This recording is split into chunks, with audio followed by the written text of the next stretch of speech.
Now the summer's gone and love cannot be found. Where were you when I needed you last winter, my love? When the winter came, you went further south, parting from love's nest, leaving me in doubt. Where are you when I need you?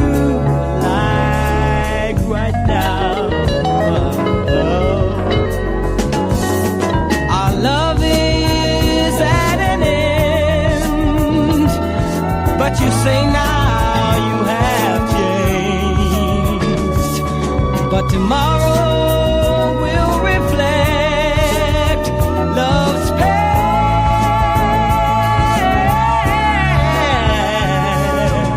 When the winter came, you were not around.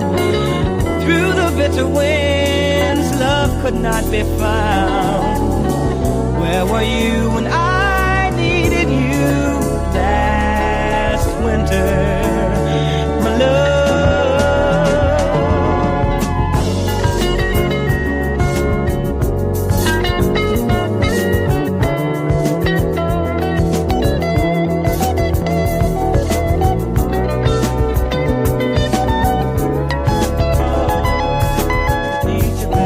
Need you, baby. Our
would like to dedicate this number to everyone here.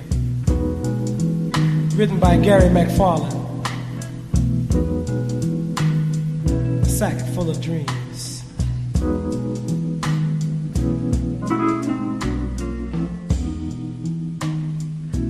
I've got a dream for the world.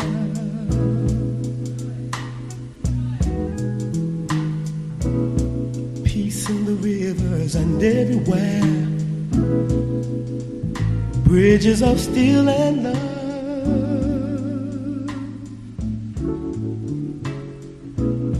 And cities that smile.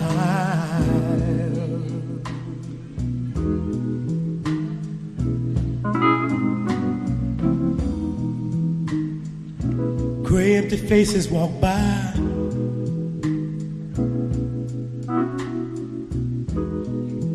And hands try to hide all the loneliness. Lighting a cigarette to blow time away.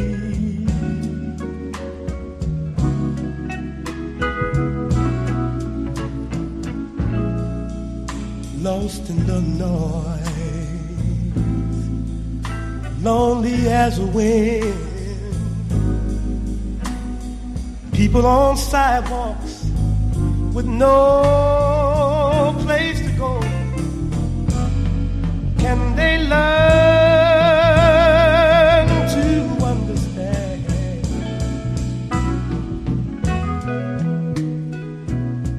the world of love that I'm dreaming?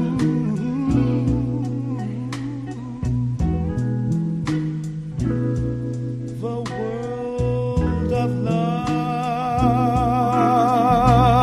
And I said, I've got a sack full of dreams.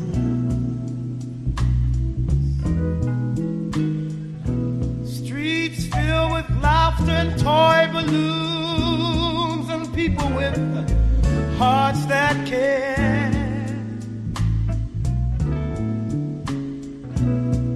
Who listen for love.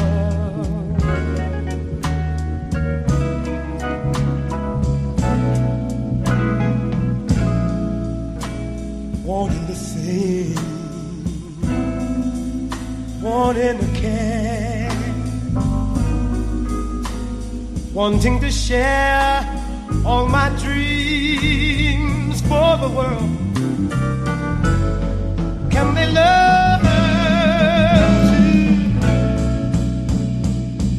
to understand the world of love that I'm dreaming?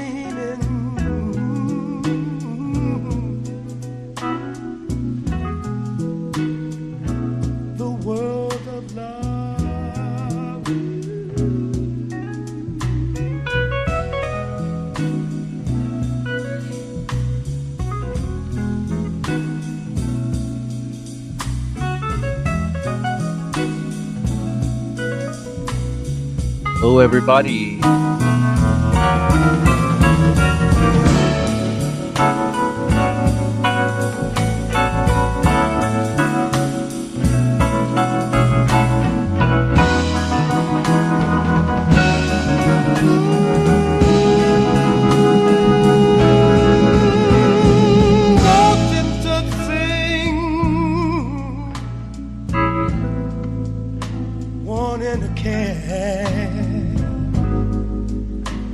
Wanting to share all my dreams for the world.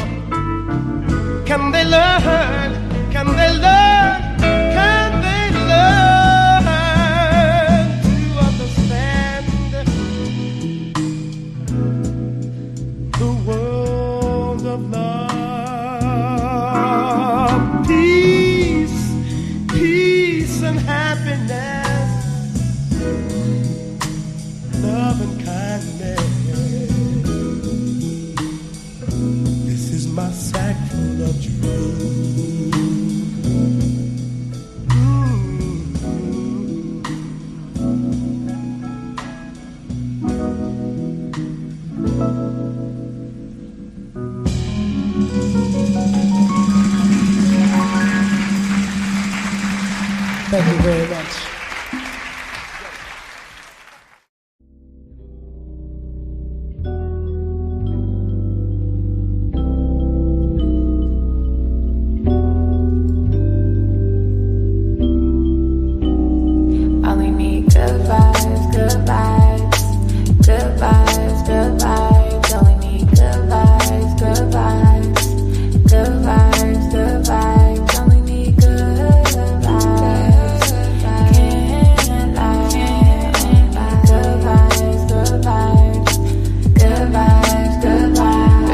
so patient, I'm going places, can't fake it. My heart is so cold, my energy is contagious. All the pain, I can't take it. I'm staying grounded and graceful, cause I know everything that I've been through only made me count my blessings daily.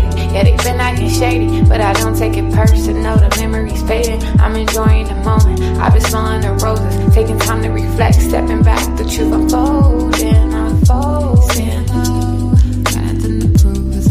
What's up, Dom? What's up, Dom? What's up, Critter Mama?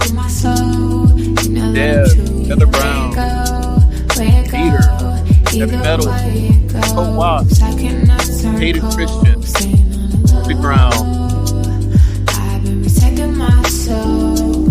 If your intentions are not pure, I can't let you get too close, cause I'm vibrating high. Ain't got time for your ego, these niggas quit to turn it back. Acting like the amigos, he never cared in the shows. Wasn't with you at your lows, assuming that you gonna fold. But baby, I've been growing ever since I let you go. And I've been doing better, and I know that hurts to know. Hurts to know. Only good vibes around me, and that's for sure. Only good vibes, good vibes. Good vibes, good vibes. Only need good vibes, good vibes. Good vibes, good vibes, only good vibes. Can't lie, only good vibes, good vibes. Good vibes, good vibes. You see me searching for my inner peace. I've been learning more about myself and my purpose. You've always come to the surface, was hurting, but I had to heal, releasing all the pain that I always held. Been going through some changes, I'll make it still.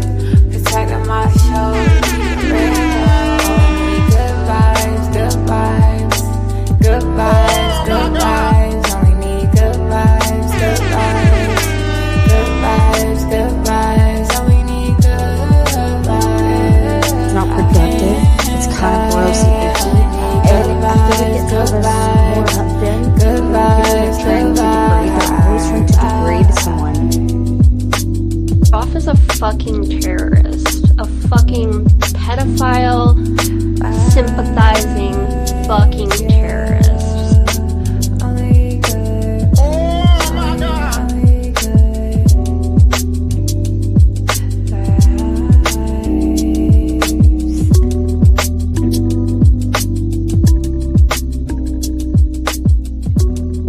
Hey, everybody. Welcome to the show tonight. Tonight's Friday. No. What am I thinking? I'm thinking it's Friday because it's a show. No, it's Wednesday, right? Wednesday. December 31st of 2025. We're flushing this year on down the toilet because, wow, what a year it's been. But that's what we're here to talk about tonight. And I thought I'd come and let's all gather. Let everybody know we're here. Everybody. Let everybody know we're over here. Who knows? Everyone's getting lit somewhere. So let them all know we're here and everyone's welcome. And we're going to talk. And I'll watch you ring in the new year and talk with you. But yeah, I had a little coffee, I had a little chocolate, and that's where we're at. You know, hey, we're welcoming in 2026, and I think it's going to be an interesting first half of the year. So that's what we're doing. And yeah, what's up, everybody? Okay. David Rogers, Dieter, Claremont, Heavy Metal, Deb, Amy G. Everybody who's come in, thanks for coming in. Goddess, Dom, Carol. Good to see everybody. So yeah, wow, what a year it's been. Those of you who are new, welcome on into the show. You know, you're on a replay or something. Please be patient. Don't fuss much. If you wanna skip the small talk, go ahead, hit the forward button and get to the meat of the content. But those of you who are new here, you're gonna be surprised what you hear tonight because if you're new to the Delphi murders, you have no idea.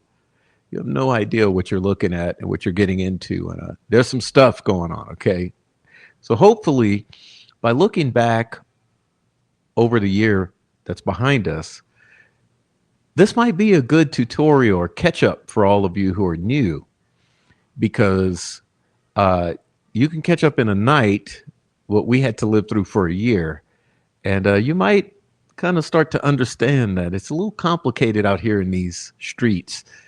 Um, but, the general consensus out here is you're looking at the most evil person next to Bridge Guy. Okay. So you got Bridge Guy. When you're talking about Delphi, you got Bridge Guy and then you got the prof. And that seems to be the going narrative. So just to let you know what you're getting into by clicking on this channel. And I want to thank everybody who happens to stumble in here as a result to recommendations or whatever you see out there that brings you on in. Appreciate that too. Glad you stumbled in here. Maybe you'll be interested by what you hear tonight. But wow, we have had just a baffling 2025. I'm telling you, it's really absolutely insane. And you would never believe it, but we'll talk about it. What's up, Rebecca Ann? Thank you for the super chat. Can't make it tonight. Down at Indy. We'll miss Prof and chat. Be careful. Have fun. Oh, thanks, Rebecca. Enjoy your night. Come back for the replay, babe. Okay, come back for the replay. Wow.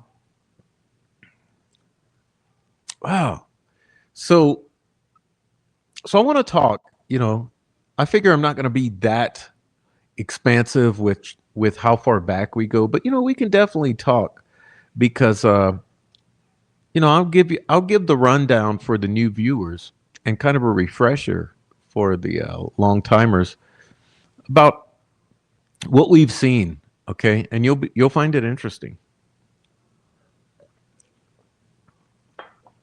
And this is really so complicated. As I said last time, there's really no good place to start. That's the incredible thing. There's absolutely no good place to start.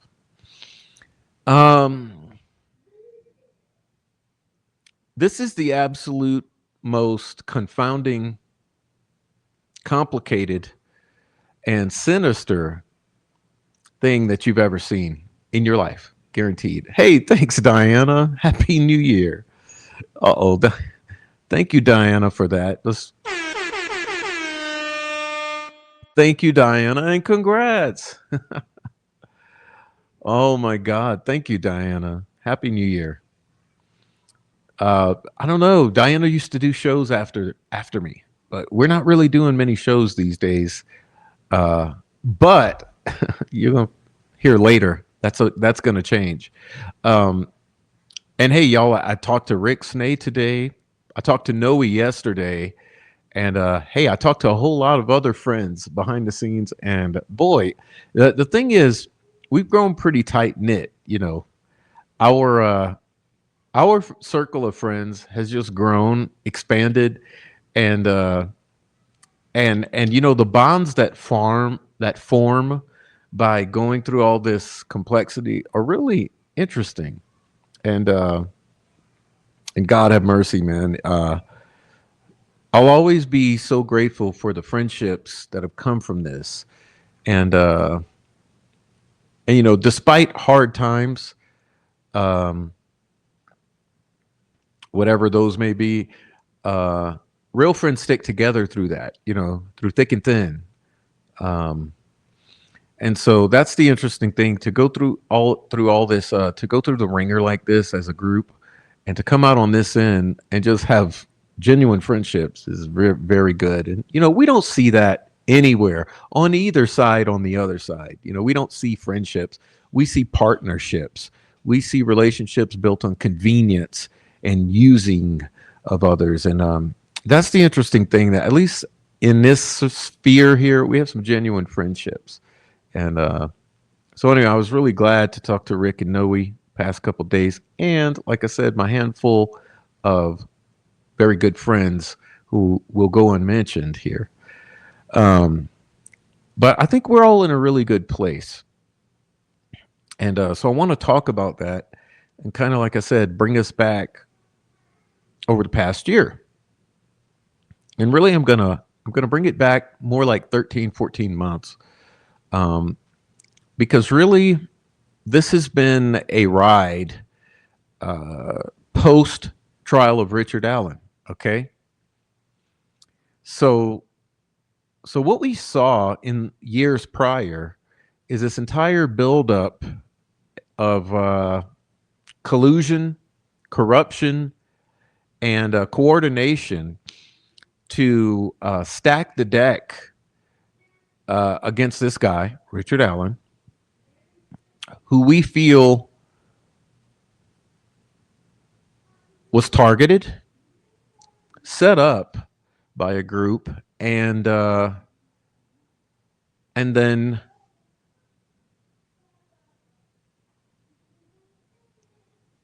what would be the word? I mean, I guess the ultimate conclusion, wrongfully convicted. And I think that's pretty clear to anyone who looks at it. You know, anyone who has a clear mind, who is not prejudicial or just solely believing what the state actors, and there are many, have presented in this alleged search for the justice for Abby and Libby in the Delphi murders. Anyone who takes a really sober, fair, and balanced look at it will tell you and agree that no matter if they think Richard Allen was involved in what led to the deaths of these girls or not, either way, most will have to admit that he was absolutely railroaded and wrongfully convicted.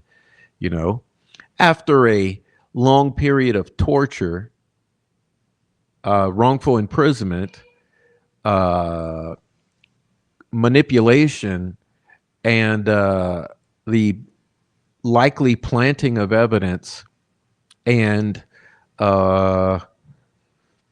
manipulating of witnesses and exclusion of third parties and exclusion of pertinent witnesses. You know, once everything was arranged in a particular way, they managed to somehow get a corrupted jury and some corrupted attorneys on both sides to go ahead and secure a conviction of Richard Allen. Most fair people would agree to that. Hey, thank you, Hebby. And I saw someone else, Dom. Thank you, Hebby and Dom, for the super chats. And so the way we look at it is that there was a very interesting thing, and I guess, you know, in some ways I do have to preface it with the lead up to this trial, because what we saw in the lead up to the trial was a whole bunch of positioning of individuals. And what's the most interesting thing is how social media was so crucial to this scheme. Okay, so what they did, they had to utilize social media, and I repeated so many times before, and I know that you know that many intelligent people understand that social media is the new media, because the mainstream media is pretty much the lamestream media or the fake media or the pushers of the state's narrative and the covering up of everything from Epstein Island to Pizzagate to pedophilia around the world and all the other 9 yards. You know, and so it's very clear to us that what happened in this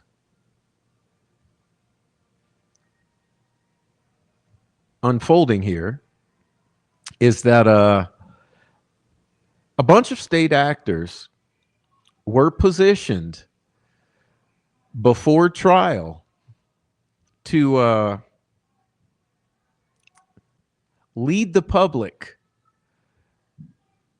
down this road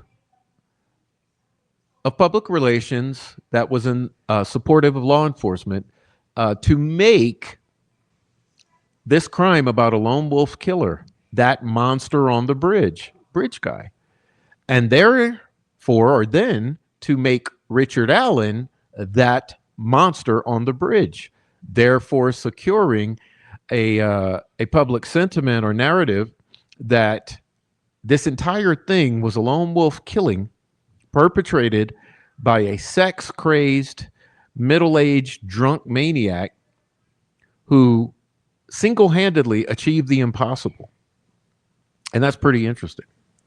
And it did work to a small extent, but ultimately, in the big picture, it failed. Okay. Hey, thanks, Deb. And what we saw by having this contingent of approximately 50 individuals, at least a fifth of who were lawyers or directly related to high-powered lawyers. And by that, I mean the likes of deputy attorney generals in multiple states, states like North Carolina, and also possibly Texas and Indiana. By having these very high-powered lawyers, the top lawyers in the respective states that we're talking about, Texas, North Carolina, New York, and DC, and also Indiana, they were able to manipulate the public narrative to an extent to exclude the most single important thing that the public should be considering in this case, and that is Anthony _ Shots, or what we like to call the drop box.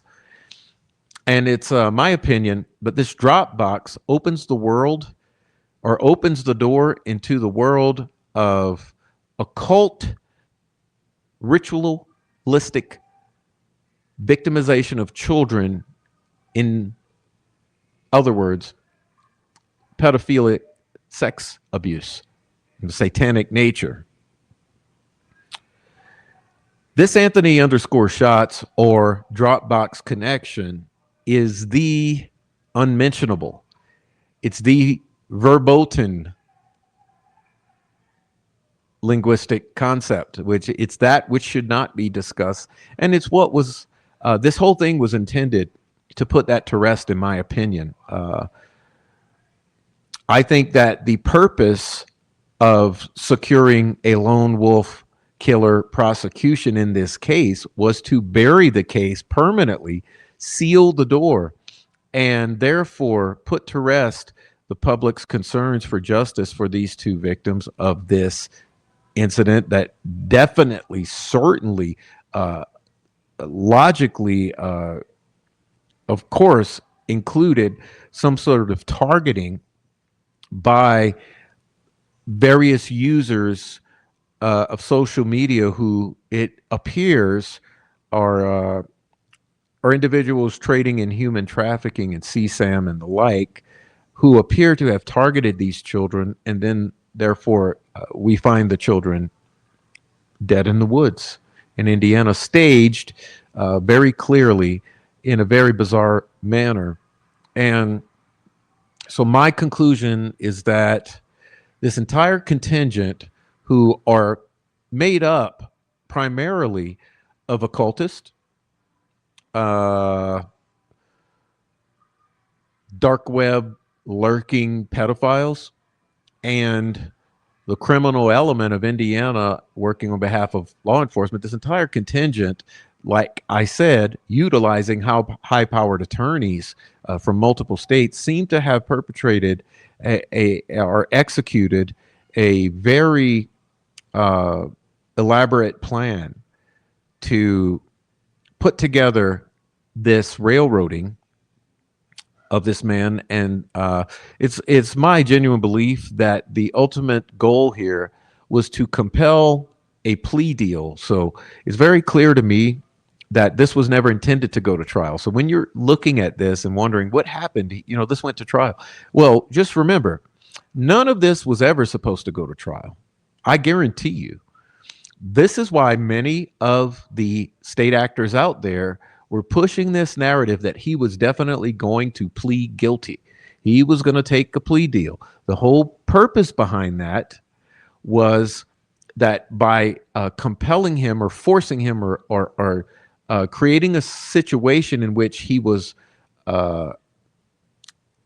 they felt he would have been compelled to take a plea deal, it would have excluded any of the revelations that have come about since, that were brought about by the failure of Richard Allen to take a plea deal, and then therefore the pushing of this into trial, and then all that came out in that process, and then whether guilty or not, or as far as verdict, the aftermath, which is that now you have a whole appeals process underway. And even if that is not a thing that opens the door into success, there's still Supreme Court action, there's other remedies, there's so much that's forthcoming. And none of this was ever meant to happen, because what was supposed to happen is they put him in Gitmo of Indiana, which we call Westville. Okay. They put him in Gitmo. They torture him, abuse him, threaten to kill him, threaten to kill his wife, threaten to kill his daughter, threaten to kill his mother-in-law, force medicate him, send in an MK Ultra sextortionist nurse to try to use her sexuality to build trust in him, and then lure or bait information out of him, none of which is on the record. All records destroyed, just as all of the other discovery was destroyed in the investigation of this case. So everything's destroyed. Everything's taking the word of these state actors. And the ultimate result of that is you have a man who's a United States citizen, pretrial detainee, who's placed in the equivalent of Gitmo and in essence waterboarded until he came up with confession-like statements made at the height of a drug-induced psychosis and stress-induced psychosis. His symptoms meet all the signs. He was absolutely in the midst of a serious mental health issue, which, according to the own state guidelines, he should have been transferred to a medical facility, But regardless, they did not adhere to their own guidelines, because the purpose here was to push him over that threshold and then use that sextortionist nurse to go in there and pull this information out of him. And like I said, with no record at all of any of it, and by way of deprivation of light, of food, of human contact, of his family, of his lawyers, of his medication, and of any human contact, and the constant stresses of noise from the other inmates, the lights, the strobe lighting, the noise, the showers, the threats to kill him, the threats to kill his family, and all the other things that happened. They ended up not securing the plea deal, but they were able to get enough, and then to get the medical examiner to lie, all the doctors to lie, all of the witnesses to lie, right? And then they got the judge to basically bootstrap or prop up the prosecutor and the law enforcement with all of their lies and misrepresentations and omissions. And in the whole picture, they were able to secure a conviction. And remember, there was also the total exclusion of any defense whatsoever. And you had the jurors who were very much compromised. Remember, they were in the hotel with the local law enforcement and the judge and all of this other stuff happening. It's just absolutely bizarre. And for anyone to not see it and admit it, they're not acting in good faith, because that's actually what happened. And I like to separate this whole thing, because I want to separate the treatment of Richard Allen from the truth about the Delphi murders, because it's my opinion that the truth about the Delphi murders is they're perpetrated by multiple individuals at a different place, at a different time, okay, using dark web, pedophile network targeting and exploitation. And what happens is, after the girls are dead, they're dumped and staged and allowed to be, quote unquote, found, right? And this entire thing starts rolling, right? Unfolding. So you had searchers, witnesses, family members, law enforcement, and the like all start lying from day one. So there's absolutely no way at all that you know the truth about the Delphi murders. And when you're looking into the truth about Richard Allen and the trial of Richard Allen, and the conviction of Richard Allen for the Delphi murders, all you know is about that, because none of that sheds any light whatsoever on the Delphi murders. So it's absolutely baffling, this entire thing. It's like the greatest distraction you've ever seen. But being human beings, we sort of have to take one thing at a time. So in our quest to ferret out the truth about the Delphi murders, we are now obligated to address the truth about the railroading of Richard Allen and the wrongful conviction of Richard Allen. So we're looking at two sides of a big coin here. And anyhow, so what I wanted to say is that that's what all led up to this conviction, okay? And then after the conviction, we saw the sentencing. And that's where I want to pick up tonight, because the trial, conviction, and sentencing of Richard Allen are sort of the pivot point or tipping point or nexus point for what we're going to be discussing tonight, which is this year, because this year here was a result of that tipping point of the trial, the conviction, and the sentencing of Richard Allen. And that's what we're here to talk about. And remember, all of the state actors in this case on the side of the prosecution, at that post-sentencing press conference, they expressed to the world how upset they were about social media and about speech on YouTube and other places, and how they just could not handle, and that if we didn't like it, and if the public didn't like it, the public needs to leave America and go to some other country, because we got to take it. You know, criticism not welcome. So it's very interesting that you would have the head of the Indiana State Police and the prosecutor all perpetrate this sentiment that if you don't like what we just did, you better leave the country, go somewhere else. I mean, that's just absolutely insane, but that's what happened. And the amount of what did it say?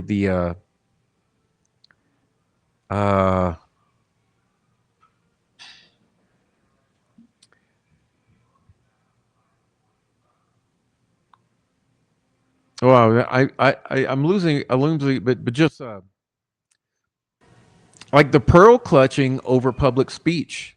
The pearl clutching by the Indiana State Police over public speech is absolutely mind-boggling, because it just seems that if you did everything right and everything was on the up and up, why would you care about public speech?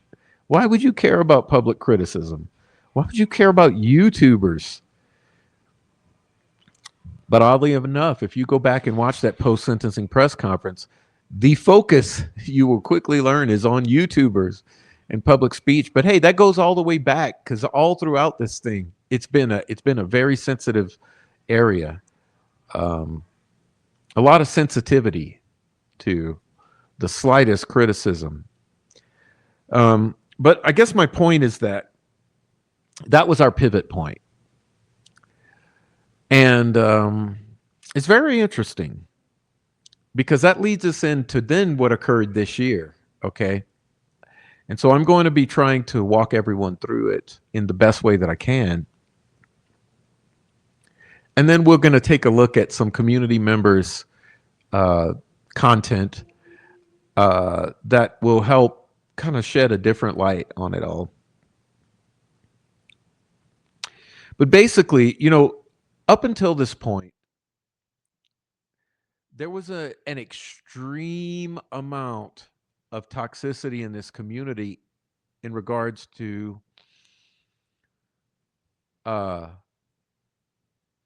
those pushing law enforcement's narrative, okay, who we term the guilters, okay?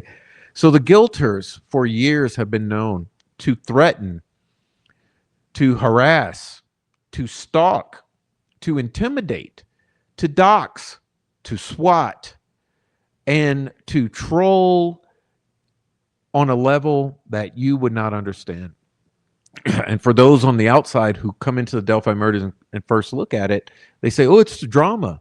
Well, no, it's not drama. What you're seeing are the effects of a massive harassment campaign to stifle public speech. So those of us out here who are saying the uncomfortable things are sort of prying into the Anthony underscore shots Dropbox type of connection, child trafficking, pedophilia, dark web CSAM connection. What we see is that all of us come under intense trolling or harassment, which includes contacting our law enforcement, false reporting us to our police, swatting us, calling our CPS, calling our employers, calling our family members, and all of the 9 yards, threatening to kill us, sending others to threaten to kill us, stalking us with cameras, drones, hacking our devices, prying into our past and into our families and into our relationships, a large amount of smearing, a large amount of false accusations, oddly enough, often aimed at calling us pedophiles and criminals, which is really interesting, considering that we are dealing with a bunch of pedophiles and criminals, and projection at its finest. Okay, and so with all of that leading up to trial, it was very interesting to me because there was a distinct thing that happened, and only when you're on the receiving end and sensitive to it do you notice these things. Many on the outside did not notice any of this. But what happened was, up until the first day of trial, which was the first day of jury selection, it was intense. Okay, it was absolutely intense. And upon the first day of jury selection, all of it stopped. All of the harassment, all of the death threats, all of the stalking, all of the stuff came to a complete stop on the first day of jury selection. So I'll leave that out there for you all to mull over. And then trial happened.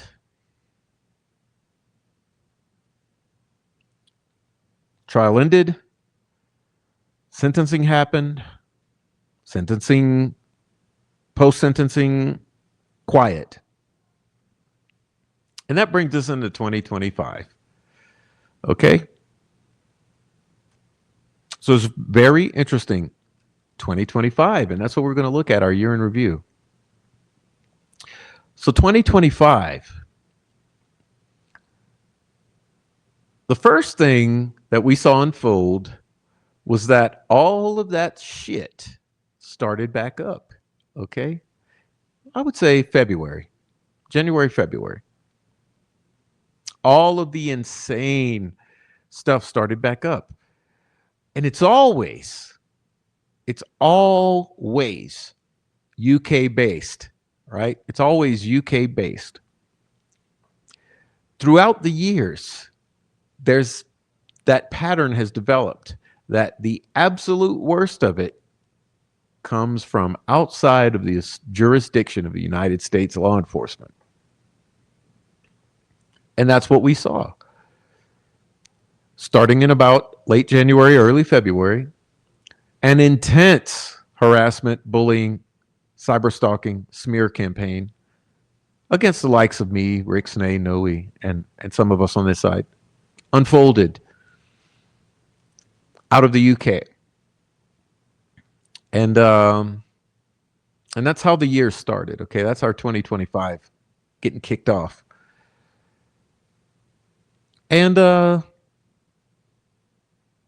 being used to it, you know, we had all become quite accustomed to this sort of thing. Let it roll off the back, Okay, we let it roll off the back, and it was no big deal because it's par for the course. It's standard fare here in Delphi.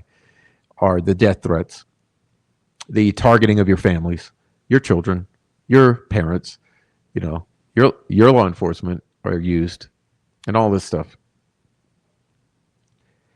And all of us here on this side have had multiple swatting attempts, okay? And reports to our employers and shit mailed to our house, packages, envelopes, stickers, threats, weird, cryptic shit like serial killer type shit. The weaponization of the copyright strike system on YouTube and all of the other stuff to try to remove you from your platform, to silence you ultimately. Anyone who says that doesn't happen, they're absolutely lying to you. Okay, we've shown the receipts. I mean, I probably showed at least 50 receipts of fraudulent privacy complaints that are intended to take down content. Okay, and this is all, no human ever sees this, so this is all automated, so it often works. So I've had dozens of videos removed. I've had dozens of posts removed. Lots of important stuff removed. Like the whole talk of a hit being laid out on Richard Allen, and then another hit, and then another hit, and then the family members laughing over the hit. All of that stuff was removed with fraudulent privacy complaints.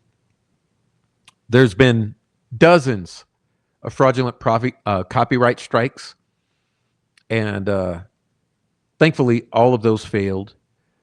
But there are a lot of members of the community here on YouTube that haven't survived it, right? A lot of people become the subject of all of the harassment, the stalking, the fraudulent complaints, and the shit mailed to their houses and the death threats and all that. A lot of them have left. Okay. But yours truly, I stuck around. Anyhow, that's what was happening at the beginning of the year, right? And then we hit 312. And anyone who follows this case knows that we are highly concerned with the cult of 213, who appear to be some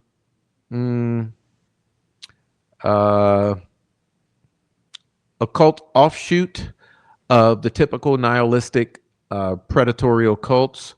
They appear to be somewhat an offshoot of the Aleister Crowley Discordian type of occult angle.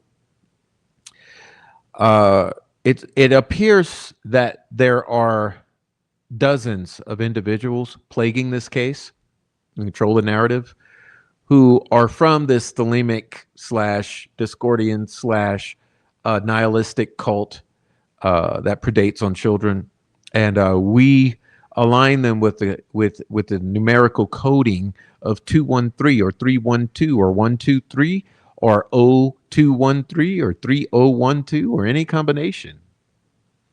But surely enough, on 312, March 12th of this year, an amazing incident occurred. And that was that a so-called anonymous website leaked what was supposed to be an authentic or the authentic video of the abduction or the pre-abduction scenario of Libby and Abby. Okay? And immediately upon that release, the general public had nothing but questions because this footage did not look authentic. It did not look period correct, meaning it appeared to be AI upscaled or enhanced or fabricated or encoded, or however you want to phrase it. And immediately the public reaction was bullshit. Something's wrong. It's enhanced. It's not original. Something's not here. This is not what was presented in court. And then you had all the people who were actually in court come out and say, this was not what we saw in court. This is different than what we saw in court. Something's wrong here. Something's off. This doesn't match what we are, and we started looking at the descriptions that all the individuals coming out of court at the time said that they saw in the court, and none of it matched up. And so immediately the red flags went off that something's not right here. And that was 3/12, March 12th of 2025 this year. And so, of course, being someone who, I don't know, I'm pretty fixated on transparency and on provenance and authenticity. I want to know what I'm looking at. I want the paper trail for it and all of that. Immediately, I set out on a mission to say, we got to figure this one out, because there's no way we're going to allow the state of Indiana to drop this on the public's head with no chain of custody, no authenticity, no provenance, no credibility, and the public's supposed to swallow it when it looks like this. So immediately, I started looking into it. And almost immediately, I figured it out. And so, in an effort to minimize chaos and to encourage clarity, I reached out to those individuals who I knew were responsible for it. And I said, come on, I know it's you. No, it's you. You got to do this. You got to go out there and make it right and say it's you, basically. And then I was expecting a little further transparency, that not only do you have to say it's you, you have to say where it comes from and show the receipts and prove it and all of this. And of course, that never happened.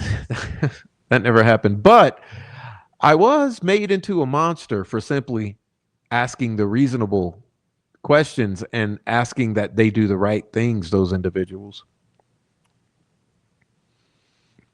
who include high-powered attorneys in Indiana, by the way. And of course, that never happened, and the public never got answers.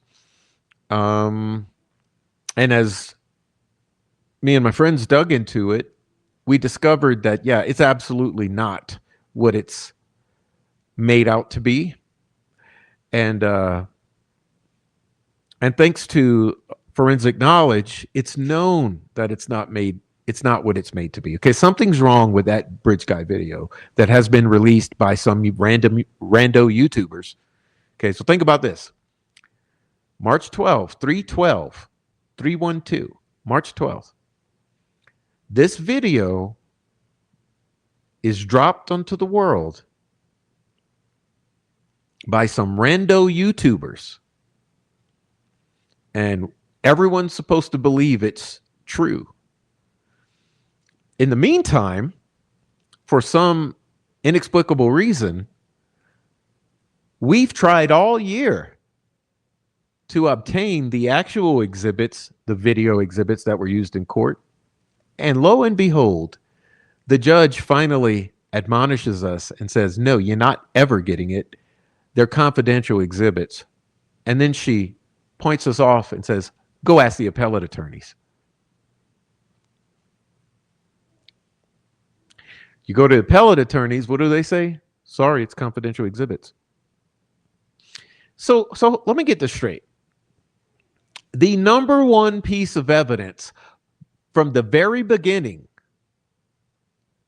what made this case famous, is the Bridge Guy footage allegedly taken by Liberty German. That's right. You remember. That's what brought you into this case, right? Everyone, that's what made this case go viral. Okay, what made Delphi go viral? Bridge Guy. The number one piece of evidence, the most viral, infectious, engaging piece of media in this entire thing, the thing that made this case, is suddenly a confidential exhibit?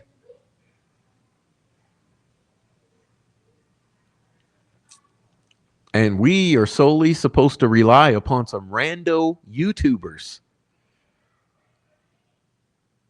for the video, for the evidence, for the actual video that for 8 years has fascinated the public, that has enthralled the public. So it's quite a conundrum. But regardless, that's what happened. So that's March 12th kicked off a whole other thing. You know, if you ever play pool, you know how it is when you play pool. The ball's headed in this direction, right? So the train's going this way. And all it takes is a simple nudge, and everything can shoot off in an entirely different direction. And that's exactly what happened on March 12th, 2025. So this year was really important because this entire thing was headed in this direction. And this Bridge Guy video dropped on the world, and boom, everything went off in another direction. And that's what has made the entire year. So it's important that we go back to that and talk about it because March 12th, 2025 changed the course of the entire year. And so that's why we're here to talk about this year. So the aftermath. So what we saw after that were an entire series of incidents that were absolutely baffling, mind-boggling, just jaw-dropping. Okay, and that was so entertaining, and so everything was so novel that opened up and developed. The unexpected continuously happened for a large part of the year, and so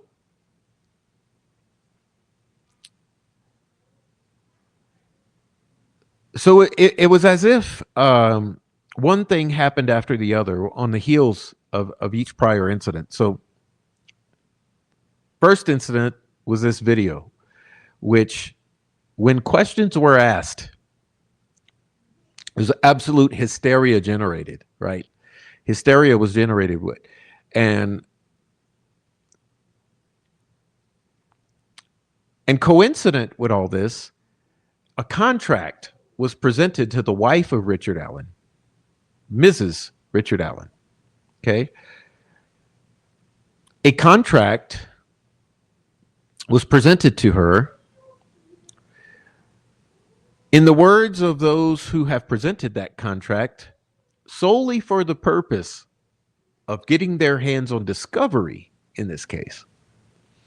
Although the contract was presented as assisting or taking hold of post-conviction counsel, as post-conviction counsel, to take control of the series of events, which the intention was to upend the appeal by performing an extremely rare procedure termed the Davis-Hatton procedure, which was going to pull the rug out from under the appellate attorneys and put all that power into the hands of these individuals who attempted to swindle Mrs. Allen into this contract.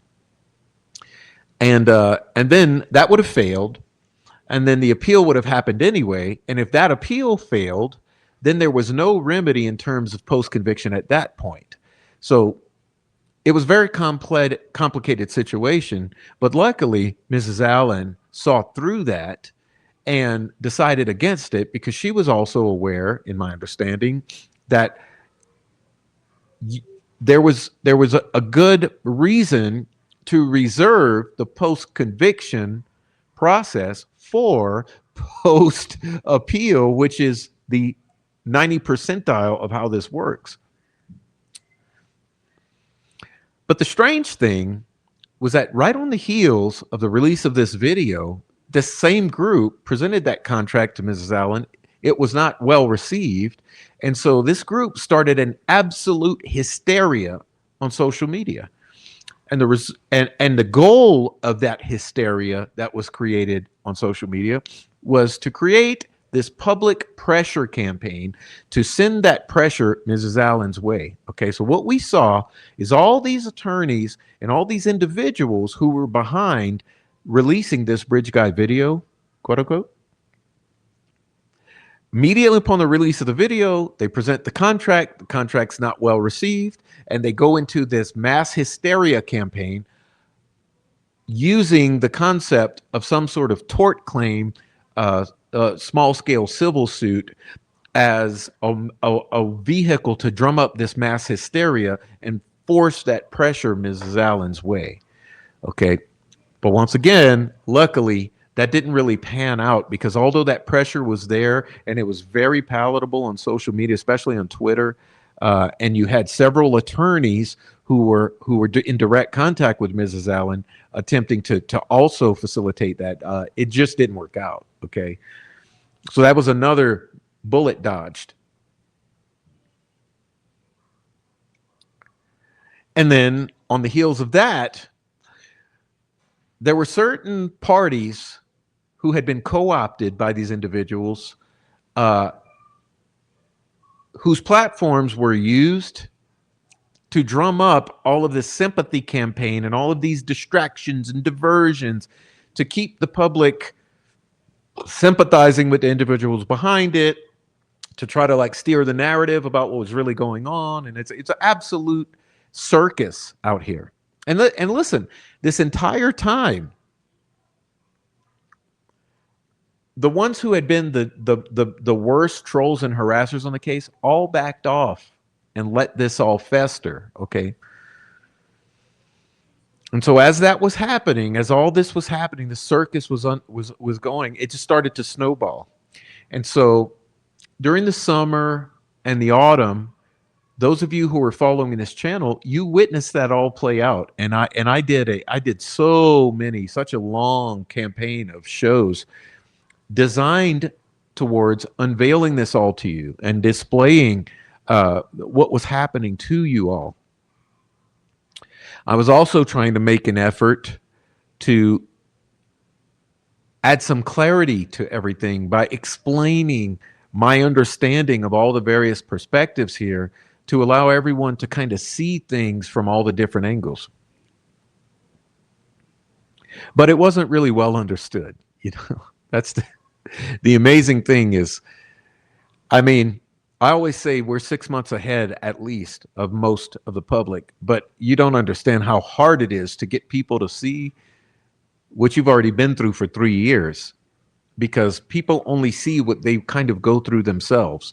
So it was sort of like a hand-holding scenario where for the entire year of 2025, I was holding the public's hand, trying to show you and walk you through what was happening from all these different perspectives. Okay. And keep in mind out here, you have an entire public relations campaign, okay, that's run by these YouTubers and lawyers that was trying to convince you differently or otherwise. So they don't mind lying. They don't mind platforming liars. They don't mind twisting the truth. They don't mind like demonizing someone who's just wanting transparency and showing transparency. So there were so many things happening at once. And that's how the good middle part of the year worked out. A massive narrative control campaign. And as I mentioned, a tight-knit group who work together and for each other, who had been pre-positioned for years to do this very thing. And so imagine yourself an independent small creator or person anywhere on social media, fighting a well-oiled machine, a massive PR campaign. Whether or not it's paid for by the state actors doesn't matter, because it's the effect which matters. And the effect of that campaign was narrative control and keeping this thing on the rails in between the lines, securing the conviction,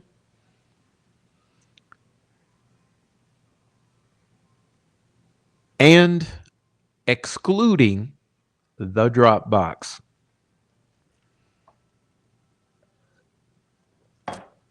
Because questioning the family, questioning the state's narrative, or questioning the Anthony underscore shots ties to this crime is the unwelcome.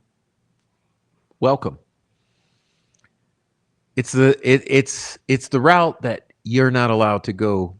It's what was intended to make us all forget about. Okay, because if you start looking at Peru and you start looking at the Klein's Dropbox connections, and then you start looking at the other occult connections, and then the ties to the dark web, right? And then all the other catfishing and the fake accounts behind all of this, where you have multiple adults acting or pretending or wearing the mask of children to lure in other children and target other children and exploit other children. And then the concepts that all of this stuff was eventually found its way to the dark web, whether it's crime scene photos, autopsy photos, snuff films. There's been a whole lot of distraction in this, all by the same group, right? It's a massive group. You couldn't imagine the size of this group, but all operating with the same goal, that the public not look in one particular direction. And it's not the Odinist. It's not Richard Allen, you know. It's something far worse.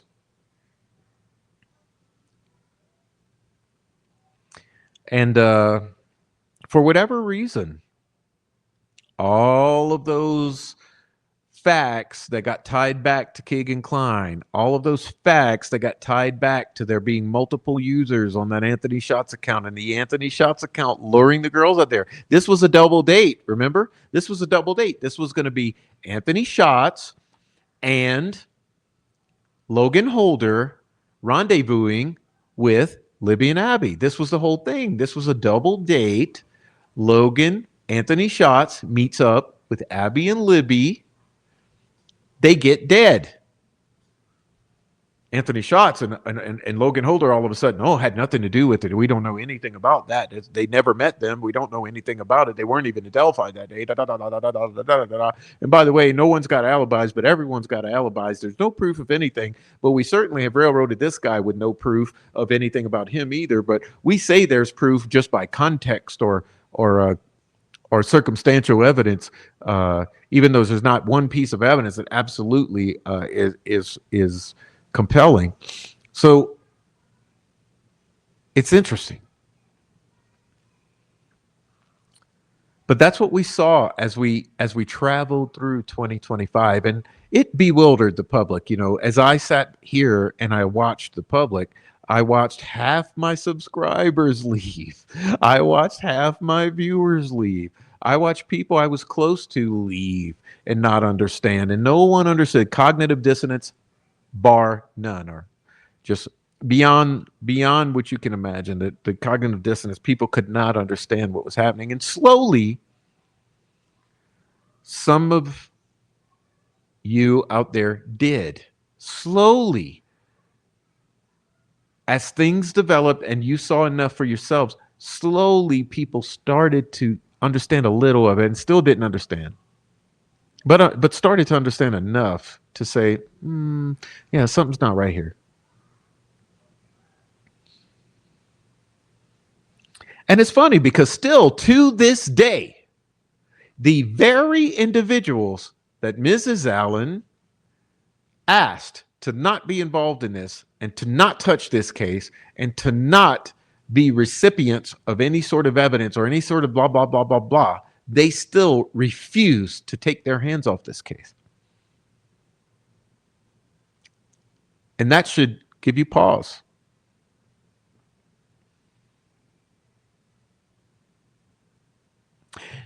And these same individuals also go and exploit other individuals who are whistleblowers on the case, like Reese Davis, Keegan Klein.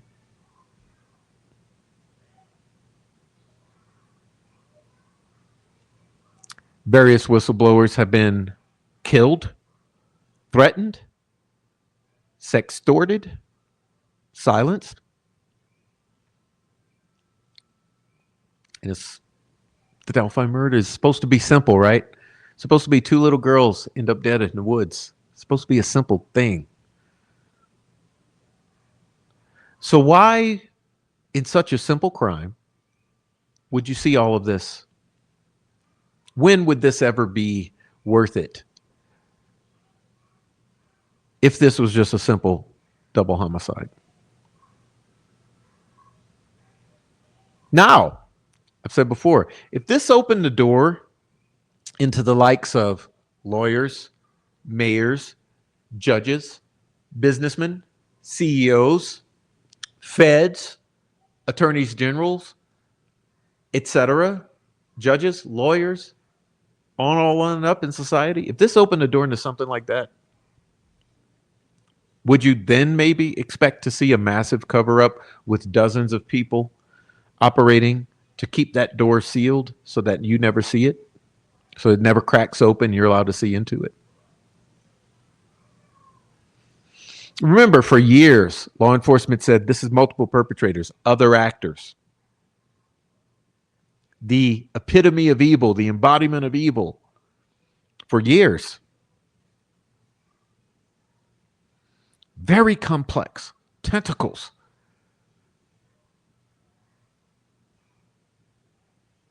For years, that was your narrative. They showed you, hey, this sketch is not this sketch. This bridge guy is not this bridge guy. This young guy, this old guy. This is not this one. This one's been cleared. No longer person of interest. Young guy, blah, blah, blah.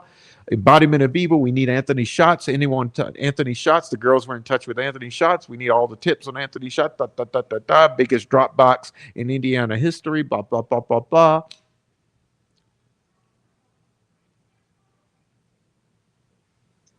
And all of a sudden, Richard Allen's is arrested. Oh, no, none of that's true. None of that. It was never that. It was never that. No, don't worry about it. Look the other way. Just never mind all that. It's Richard Allen, lone wolf killer.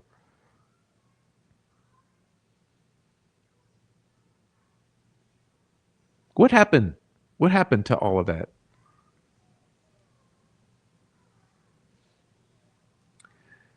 Anyhow,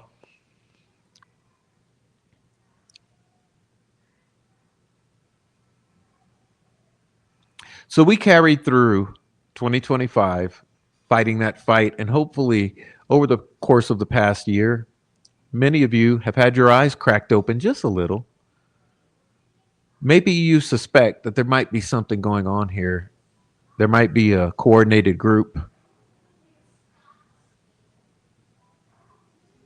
There might be a cover-up. There might be more than just Free Ricky or Rick's bridge guy. I often think of the trolls when Keegan Kline was convicted, and the first thing out of their mouths were, I guess that proves it. Keegan Kline's not connected to Delphi.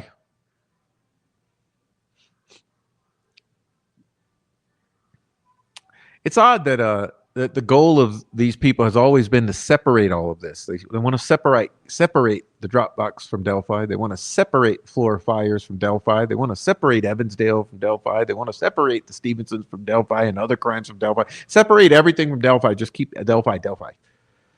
Not connected to anything whatsoever. Never mind all that. Ignore all the deaths surrounding the case. Ignore all the trollings around the case. Ignore all the creators who've been frightened off out of their minds and they just run away in fear. Ignore all that. Ignore all the death threats. That's just normal in a homicide. Commentary.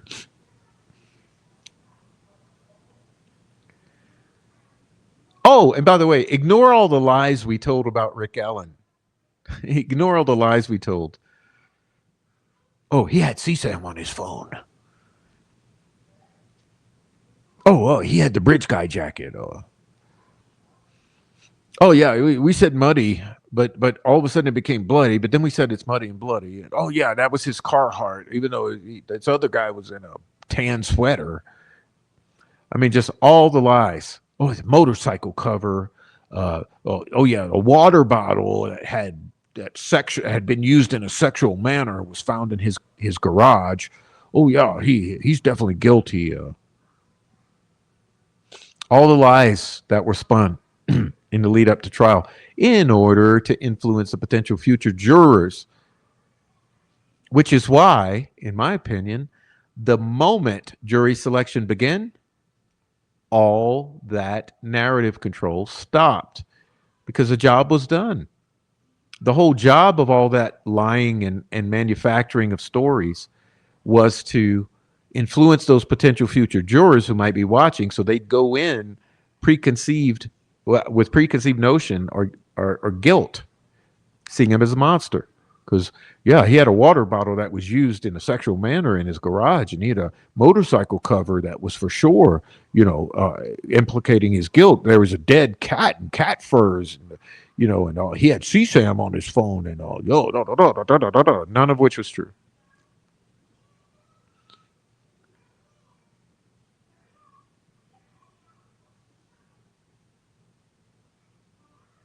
But yeah, first day of jury selection, hit the brakes on all that.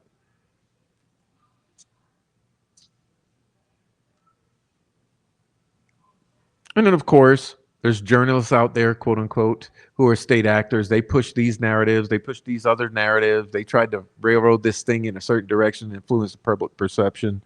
And it's nuts. It's nuts.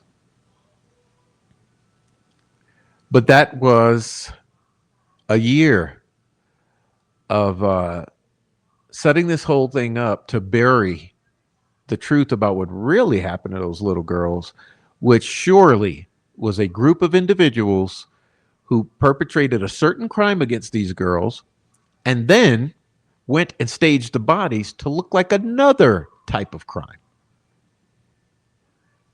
The ultimate cover-up, in my opinion, perpetrated by law enforcement. And hey, if the Epstein case is worth covering up and it's been that coordinated, don't you think that maybe if the Delphi murders have been covered up to that extent, maybe it's worth covering up for the same reason? But sure, anyone who questions this is a pedophile, is a criminal, is insane, the worst thing next to Bridge Guy.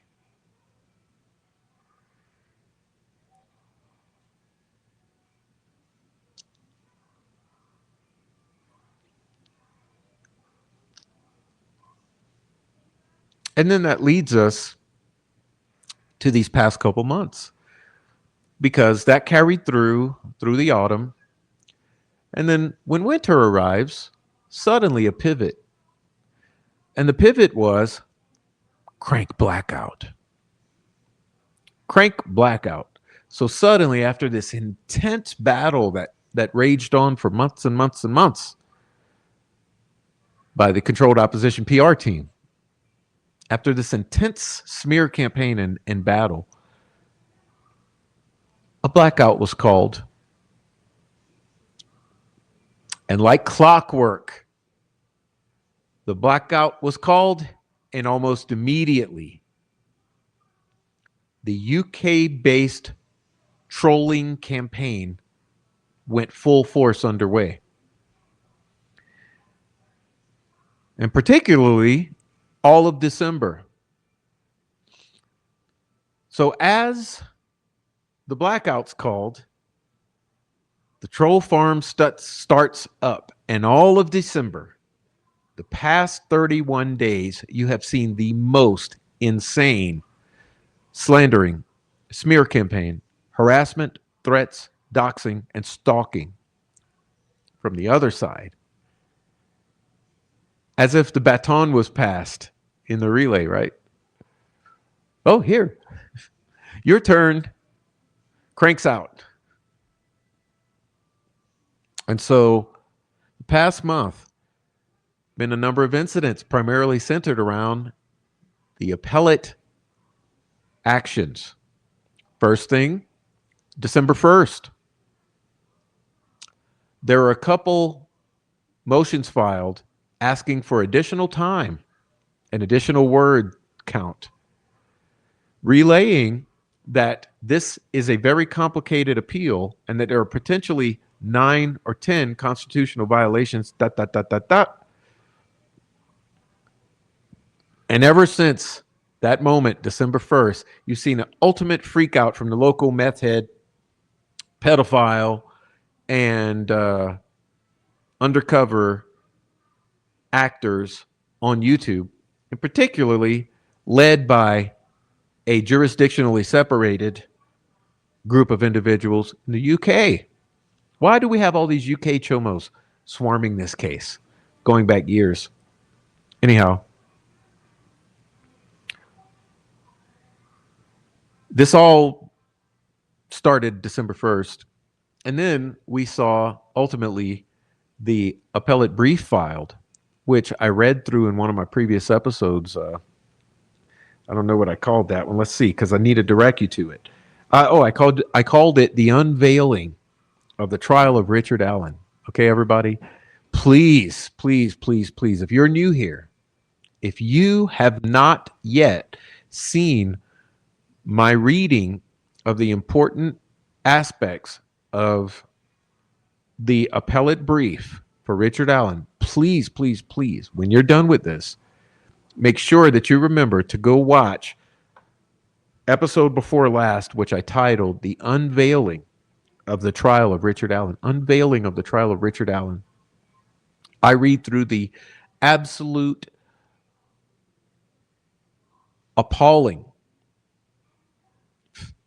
facts that were relayed in that appellate brief, including the fact that Mr. Allen suffered an intense, long-lasting psychotic episode.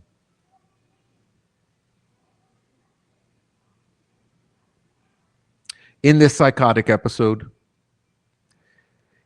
he was exhibiting all the signs of an intense schizophrenic type of mind breaking. In other words, talking about things like the world ending and exploding if he went to sleep.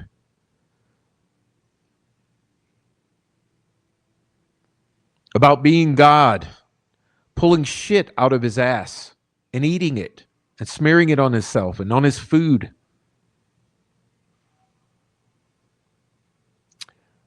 Self-harm in terms of repeatedly banging his head on iron doors and brick walls and the floors, drinking out of the toilet, hearing voices, having conversations with imaginary entities.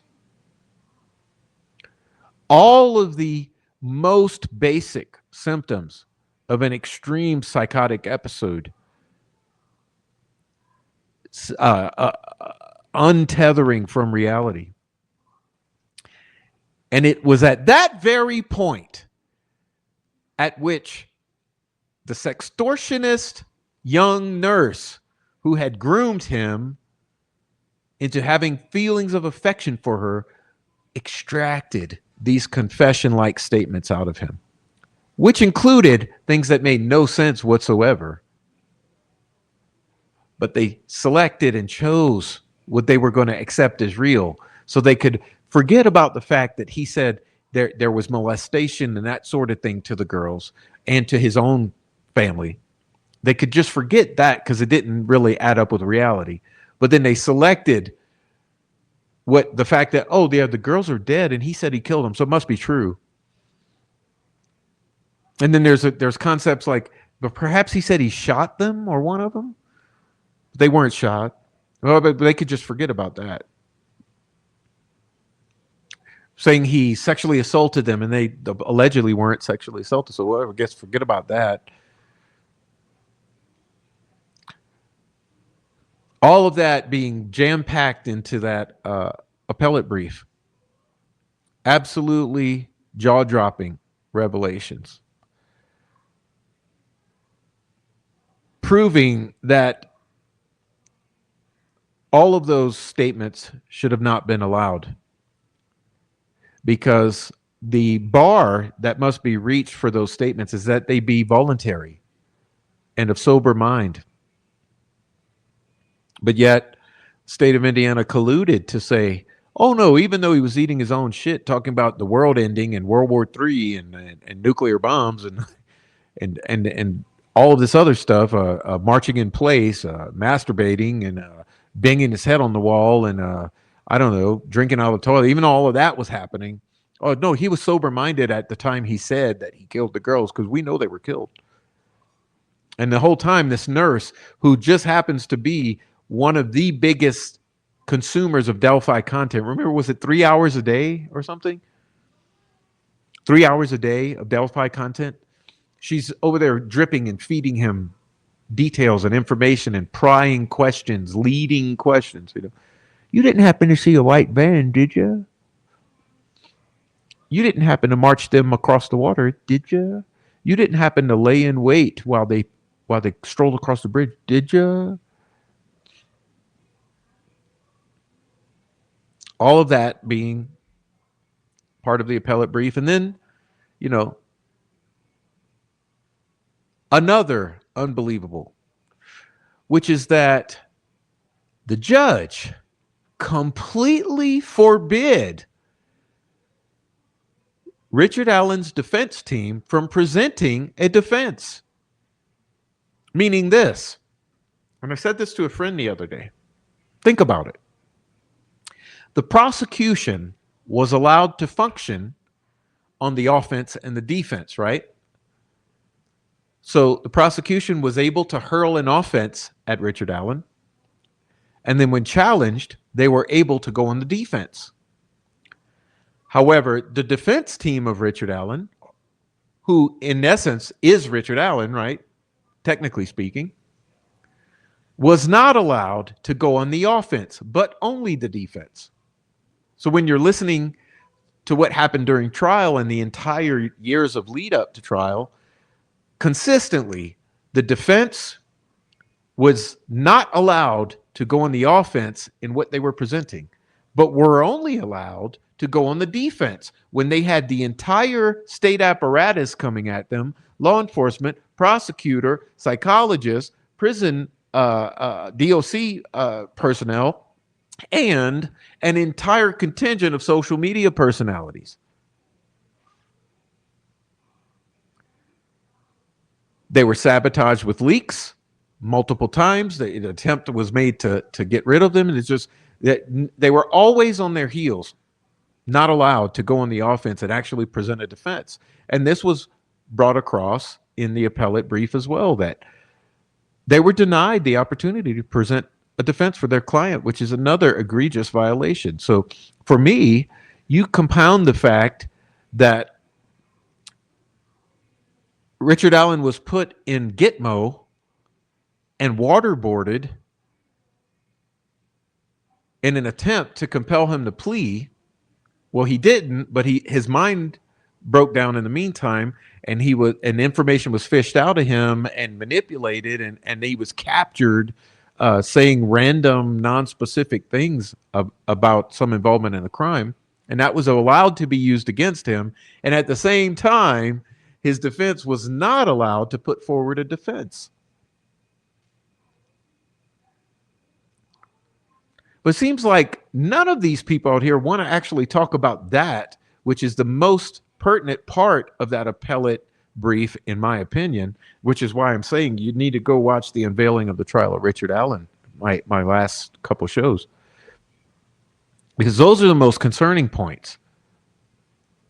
Instead, though, they are solely focused on both sides. They're solely focused on discussing the probable cause affidavit, PCA, which, yes, given due credit, the PCA is obviously wrought with problems, and it's obviously deceptive, and it's negligent. And if you look at the result of that, would be the fruit of the poisonous tree, would totally overturn this entire thing. So yes, it is a deal, it's a thing, but it's minute compared to these other violations of civil rights and the lack of the ability to present a defense thanks to the judge, who was obviously exhibited bias and exhibited a large degree of bias, and even the guilters would probably admit that. Okay, this judge exhibited an extreme degree of bias, and if you go look at the rules for the judiciary, that's one of the first rules. They're supposed to avoid even the appearance of bias. But for some reason, all that's allowed, you know, just like Andy Baldwin said, that how are they able to literally film from 6 feet away the attorney-client visits?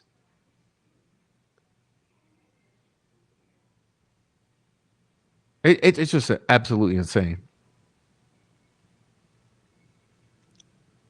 But my opinion, the defense was sabotaged because the defense was trusting a bunch of fucking state actors. You had multiple state actors who positioned themselves and sort of as leeches right onto the defense the minute they were assigned. Okay, so the minute the defense is identified and assigned, boom, state actors come in, attached to them like ticks or leeches. Once they get their claws in them, the defense is fucked. And it has been. It was the entire time. There was no hope ever for that defense team. And that's just a fact. And if you don't agree with it, sorry, go somewhere else. You'll find out. Multiple state actors went right on in and had control of that defense. So, like I said, you controlled opposition. Not only did you have the prosecution under control, you had the defense under control. And look at the result.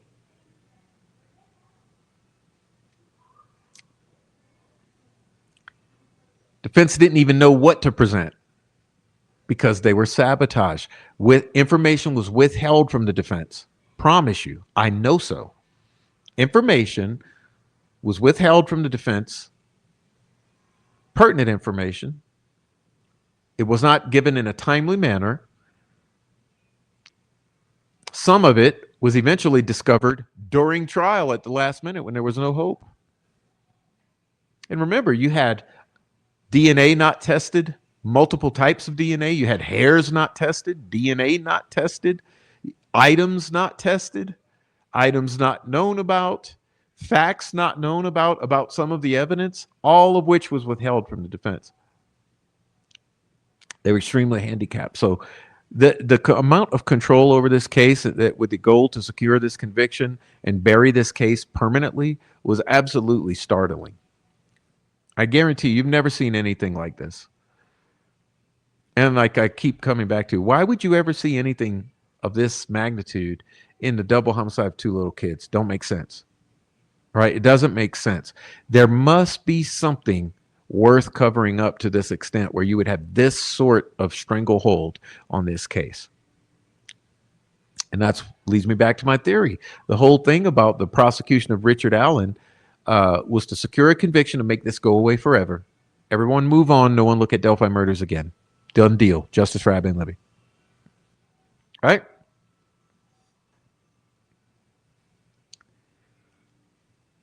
There's another red flag no one talks about, which is all the relationships. All the relationships.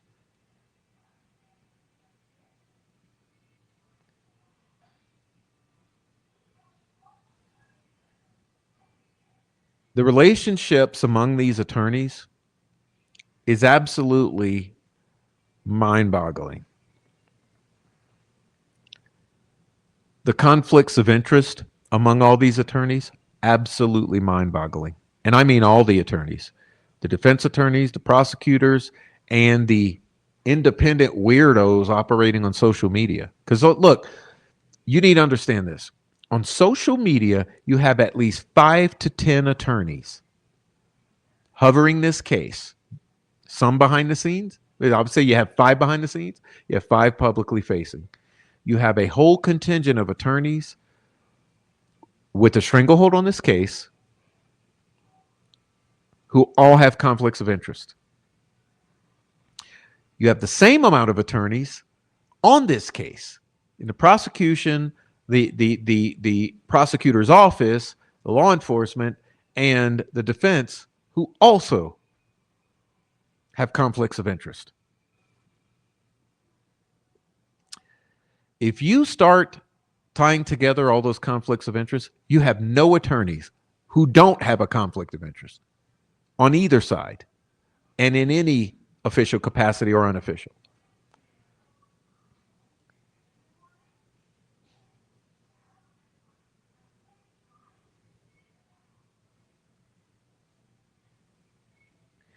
It's absolutely bewildering.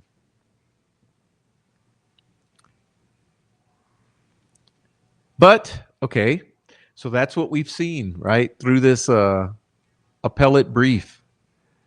That's what we've seen up until this appellate brief, which was just weeks ago. And like I said, the past 31 days, they've allowed the stalking, harassing, death-threatening, smearing, slandering trolls to run amok. I'm sure you've seen a mugshot of me recently. They even go to the extent they say he Prof's a pedophile and he's a criminal. Look at his mugshot.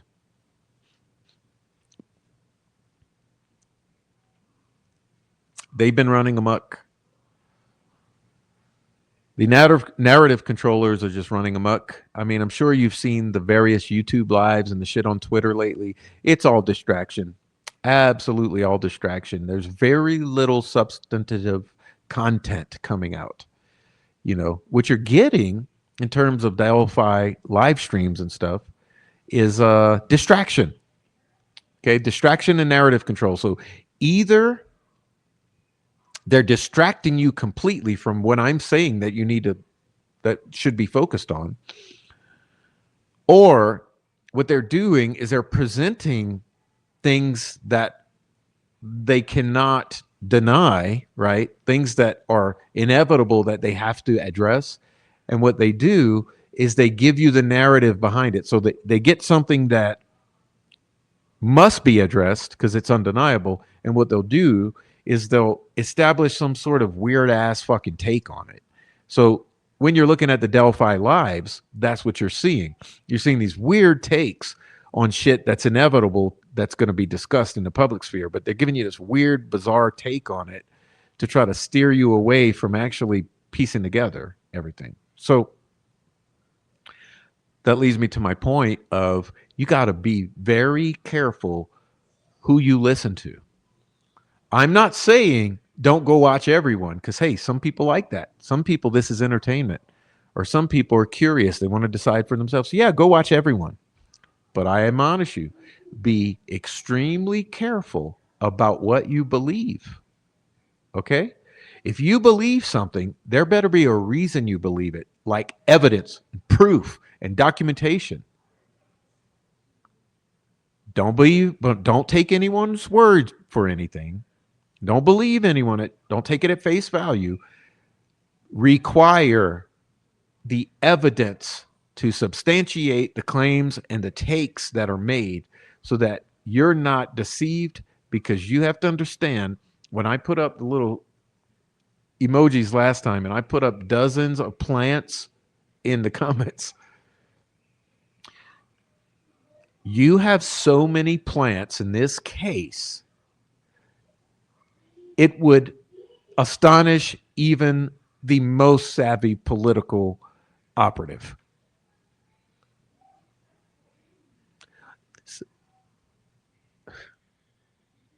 Plants, lawyer plants, creator plants, sexy women plants, new channels, new faces who pretend to be all about Rick Allen plants, law enforcement bootlicking plants, children of attorneys generals plants, hacker plants, computer programming plants, dark web plants, entertainment industry plants, political operative plants, law enforcement plants, journalist plants, advocate plants. Do you see where I'm getting at? Plants, plants, plants, plants, plants, plants, plants, plants, plants.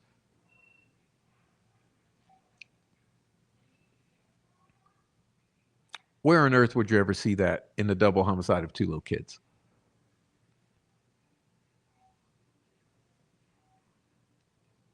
It's heavy. Anyhow, so I thought, hey, you know, we're trying to ring in the new year, right? We're getting there. I don't know, on the East Coast, it's not there yet, right? So I figured let's run down memory lane a little bit. And so one of the things I want to do tonight is take a look at a video that summarizes some concerning things pretty damn well. And I don't know if someone in the chat can put the link here, but there's a channel called Oh Hey Christina. And that's a channel by Christina, one of our chat members. She's made an amazing video that summarizes with receipts some very concerning events that transpired this past year. And so I thought it'd be nice to kind of look at that as a little stroll down memory lane. And so we're going to look at that, and then we're going to look at something else after that. And we'll see how close we get to midnight on the East Coast, okay? So let me get this started, and I'm probably going to go sneeze because I feel a tickle in my nose. I'm going to take a little sneeze and a drink of water, and I'll be back after this gets rolling. So let's get this ball rolling, or let's get this show on the road.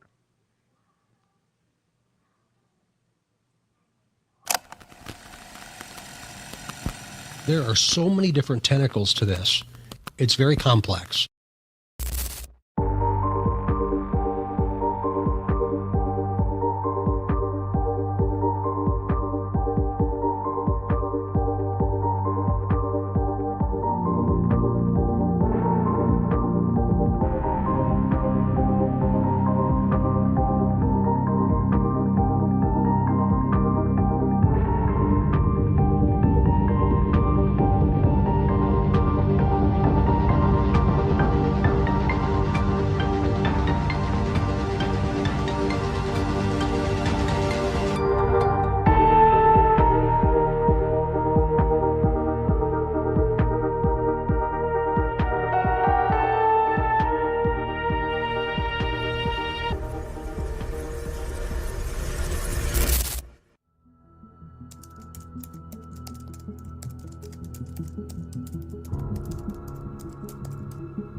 It had to be done very secretly, and you know.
Okay. I'm going to stop it for a second. This is what I was talking about. March 12, 2025. Okay. March 12, 2025. These are receipts, by the way.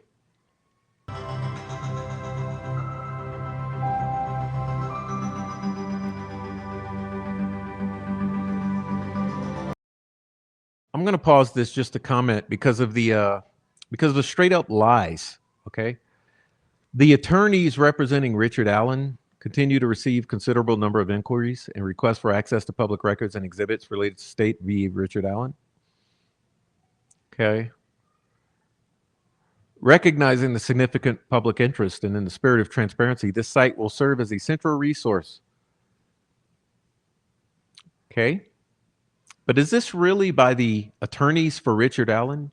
Let's just keep that question in mind. Is this really an official website established by the attorneys for Richard Allen? Because that's how it was first presented. Remember, don't get it twisted. This was presented as the official website for the attorneys of Richard Allen.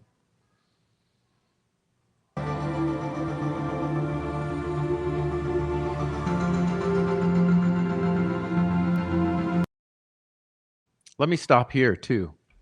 Take a look. Take a look at this. Do these colors look right to you? I mean, this is that, like, I'm a very visual and auditory based person. Do these colors look right to you? Look at the pants. Okay, look at Abby's pants. Do me a favor, everyone. Look at Abby's pants here. Does that look painted? Do Abby's pants look painted on here? Does it look like CGI?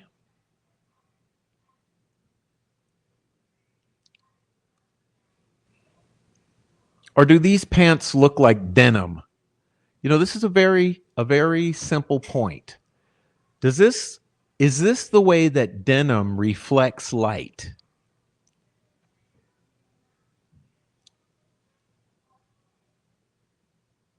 Okay. Also, does it kind of look like she's floating?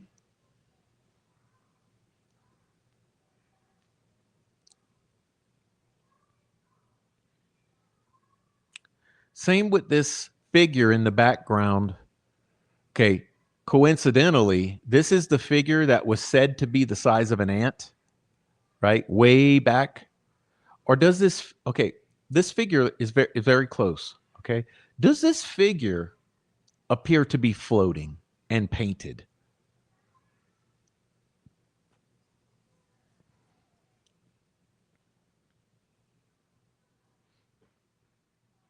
This is what I mean by the color profile.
Okay, an interesting point is made here.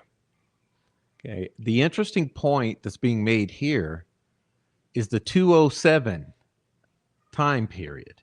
207. 207. Sound familiar?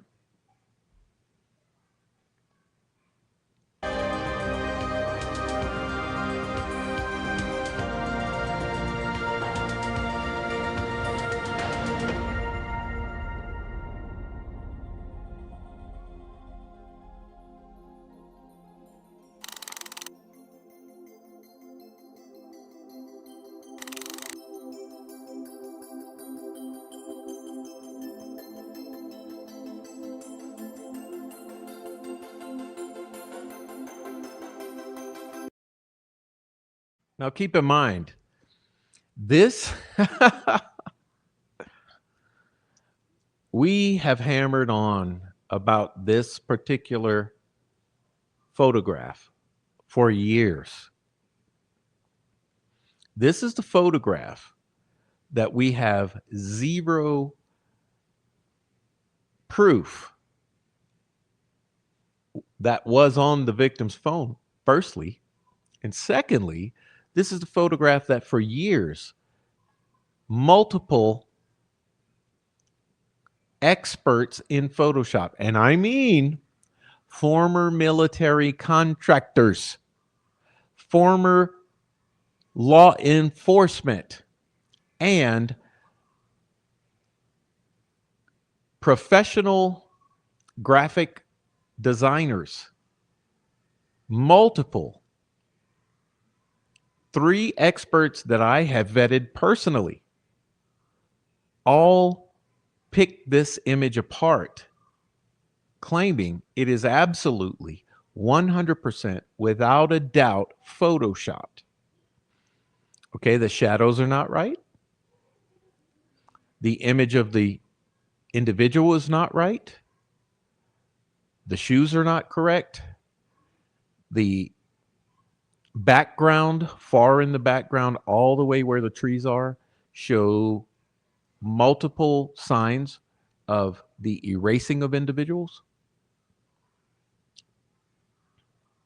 There are multiple levels of manipulation of this image. And yet, with all of that, and with the admission that this image was pulled from social media somewhere, this was allowed to be presented in the court as evidence. I mean, look at it. State's Exhibit 226.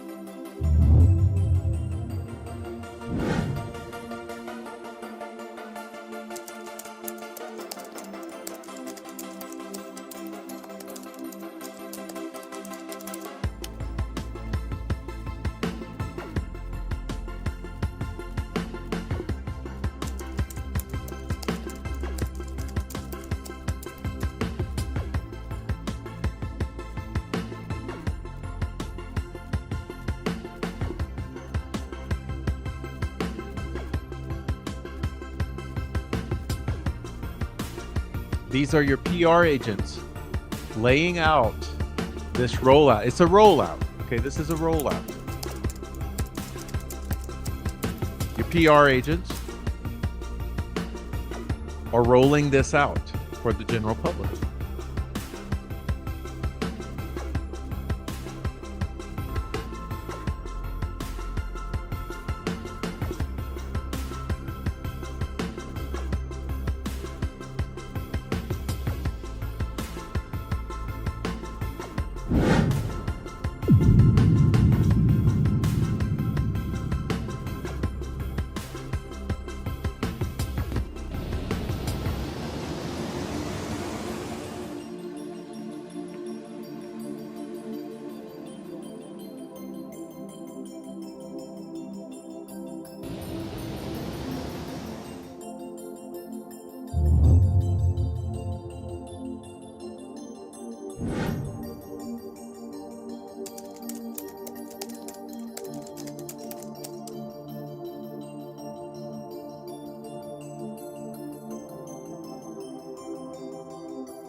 we have an update.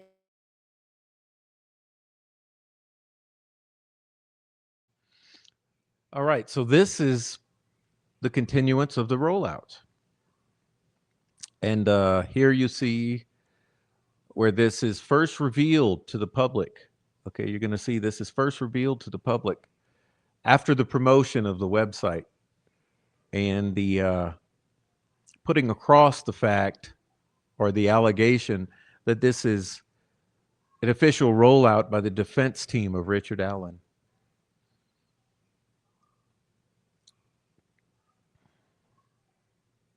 So this continues for some time. So we're promoting the website.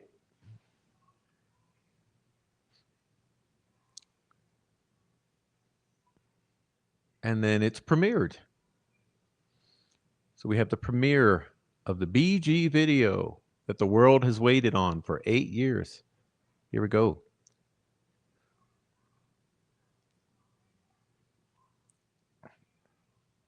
Is alleged to be unenhanced, unedited, not enhanced at all, definitely the original, no matter what.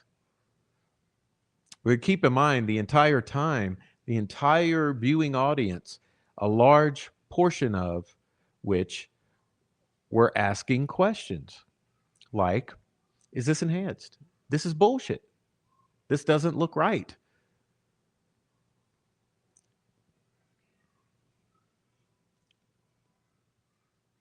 People saying they don't believe it. But it was put across as the official release from the defense team. And totally legit, despite all appearances. And of course, the attorneys, the experts, the audience at trial all must have been wrong. They lied. They were lying. All of the people who were actually in attendance lied. They didn't see what they saw. They didn't say what they said. This is definitely legit straight off the victim's phone. Period.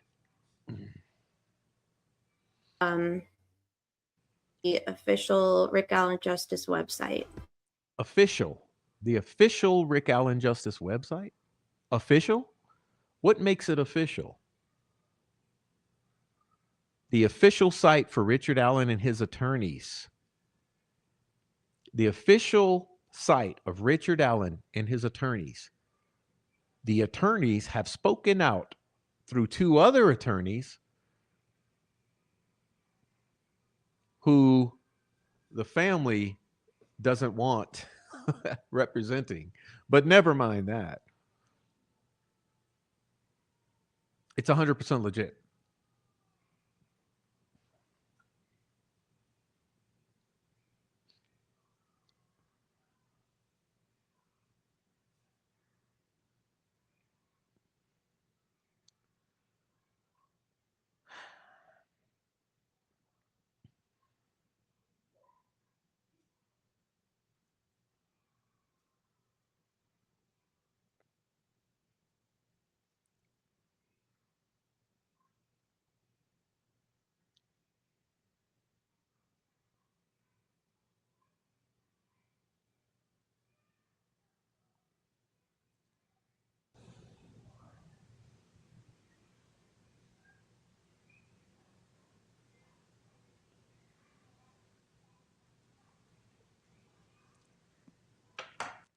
And you had multiple attorneys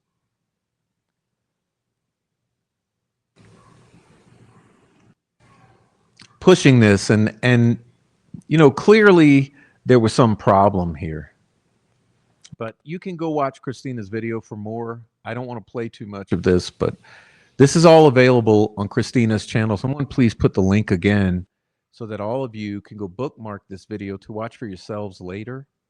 At your leisure, at your own leisure later. It's a very, very compelling video. So please do go and bookmark this video to watch later.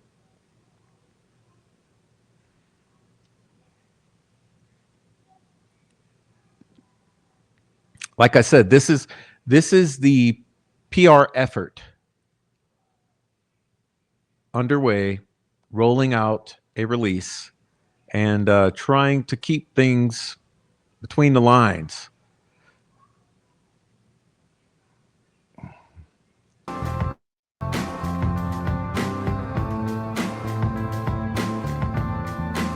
And remember, we have still not heard from any of the attorneys who actually represent Richard Allen that this was done on their behalf or at their request and is legitimate.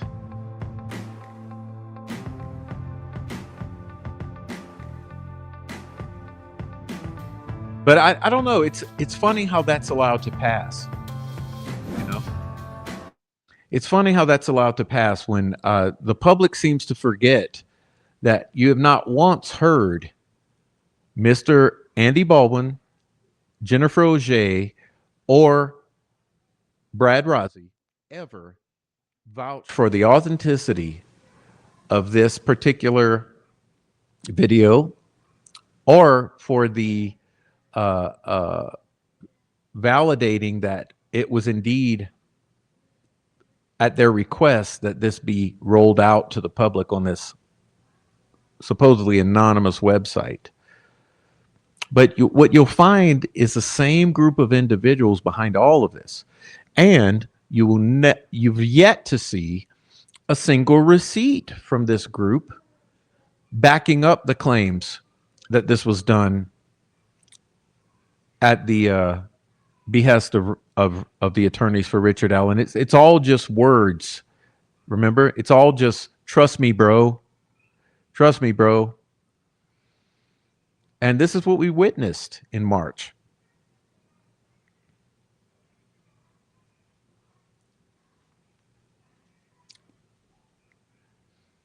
But it's funny how people will overlook the details and just swallow it hook, line, and sinker.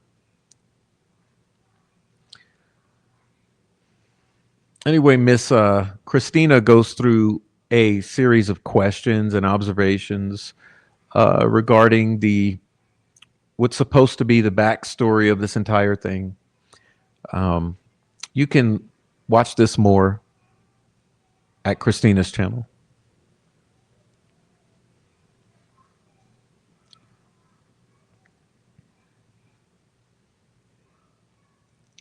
It's oddly enough that this group was also extremely disturbingly supportive of Luigi Mangione at the time of that particular murder of Brian Thompson. There was a whole lot of fawning over Luigi, and it was kind of disturbing and distasteful at the time.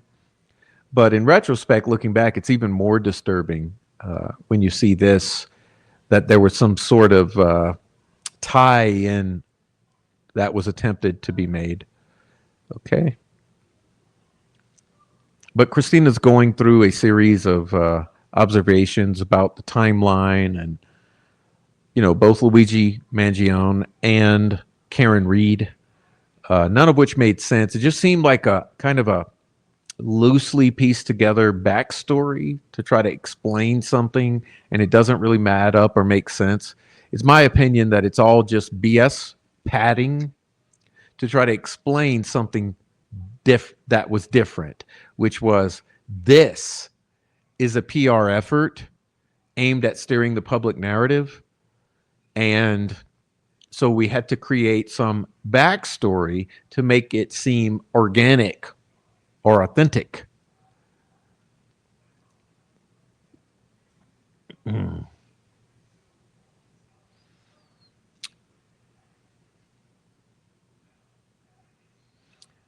So there's some questions. The gang, and I think it must have been, what was it, like end of 2023. That's when I started talking to like the people who are like associated with this case in an online sense. who are the people associated with this case on an online sense? The point where I became like involved, if you like, was when Judge Gold denied Rick public funding for the experts. That means the fundraiser. Okay, the very fundraiser which likely funded this effort. Remember, questions were asked about this fundraiser, and nobody wanted to answer those questions. And there was a whole kerfuffle at the time of the fundraiser. Remember, you saw the absolute dissolving of the unraveling, and by which Paul or Tobor got a bad taste in his mouth over the fundraiser time. The young lady who was assisting David Hennessy and coordinating this fundraiser effort, she got a bad taste, or there was a dissolving of those relationships with her, and then there was a further dissolving of other individuals who had supported this fundraiser over questions being asked. Okay, and those questions were: why is this fundraiser not being operated properly? Why was this fundraiser disengaged? I mean, there were multiple levels of controversy over this fundraiser, and at the end of the day, there were multiple questions about the funds that resulted from the fundraiser.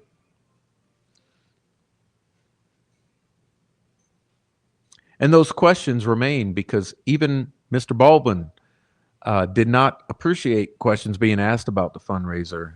And there's been no accounting of the funds from the fundraiser. Now, it's my speculation that it's because if some of that funding that was obtained via the fundraiser, which was established under the banner of a fundraiser for experts for the defense of Richard Allen, if funds had been diverted that were intended and raised for the purpose of experts for Richard Allen, if funds had been diverted and used for the purpose of funding some sort of PR effort on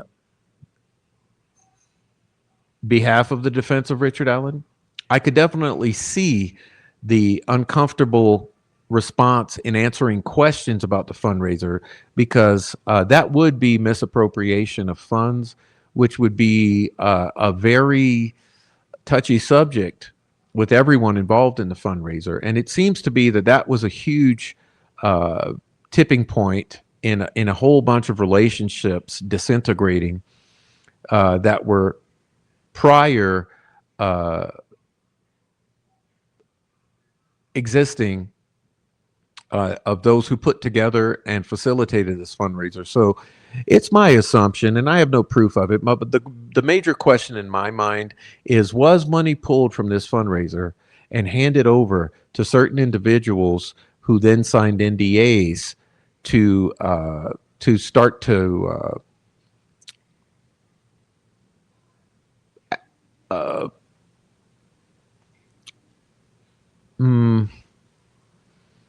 roll out a PR effort allegedly on behalf of the defense. So, who knows? These are questions that linger because of the lack of transparency in accounting. And hey, it's never wrong to ask the questions. When you see oddities or abnormalities, those raise questions. Normally what raises questions are abnormalities. And so with all the abnormalities that came about as a result of this fundraiser, questions were asked. And then when the questions were asked, and not by myself, but by the donors, there was a bad reaction to it. And so that set off some alarm bells, and we still don't have those answers. We know that everything that's been put across in trying to explain that away just doesn't make sense. And we also know that the line at this point is that the line at this point is that those funds remain, and that those funds are to be used for Rick Allen in his next trial for defense experts. But I would have loved for those funds to be utilized for the first trial of Richard Allen for experts, because there could have been a lot done, including crime scene reconstruction, which would have been extremely beneficial to the defense of Richard Allen. And that's a huge question mark in my mind. Why did we not do simple things like forensic examination of the parallax in terms of determining the potential height of this figure in the video? And why was a crime scene reconstruction not done? Why was testing of certain things not done? All these things that these funds could have been used for seem to not have been done, all the way up to, throughout, and to the end of trial. Just how do you have $35,000 not spent sitting there? You could have pulled out all the stops before trial using those funds and had a whole bevy of experts at your disposal to try to pull this together. Okay. And that was just like, that was completely unacceptable. This was around the time when Karen Reed was fundraising for her first trial. Yes. And she'd done really well. Like she'd raised over $1 million, I think. Yes. In a fairly short amount of time. So the conversation was, how do we do this? How do we take this idea of online fundraising and like get some money together for these experts? So I started speaking to Cara, and there we go. There was money raised for experts, but like I'm saying, the funds were not used. What on earth?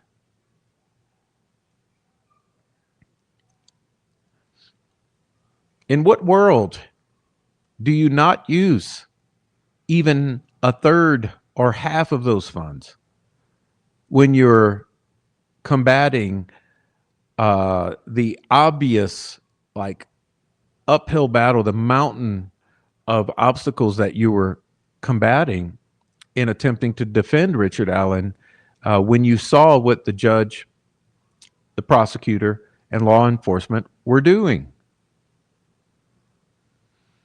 It makes zero sense. And the point here is not that Gold denied funds for certain experts. That's a given. Okay, that the judge was obstructing all kind of things in the defense of Richard Allen, but still, experts could have been utilized that would have added to the defense's case. And it's very, very, very concerning that they were not, when you had a cash of $40,000 set aside specifically earmarked for that use.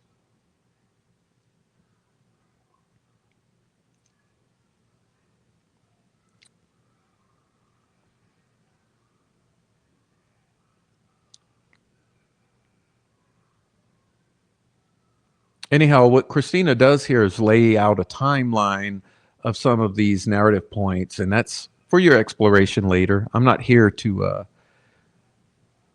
play it in its entirety for you, but here, since I own this, I'll let this play. I really don't like being mean to anyone. I'm not trying to be mean, but let me say what I have to say, because I mean it. The way you've done it, there's no credibility, and that's the problem.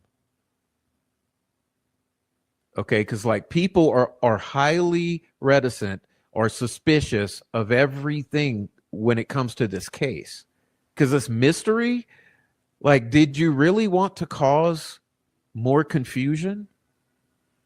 You're actually causing misinformation and chaos and controversy where there does not need to be controversy. We need to be focused on what's pertinent.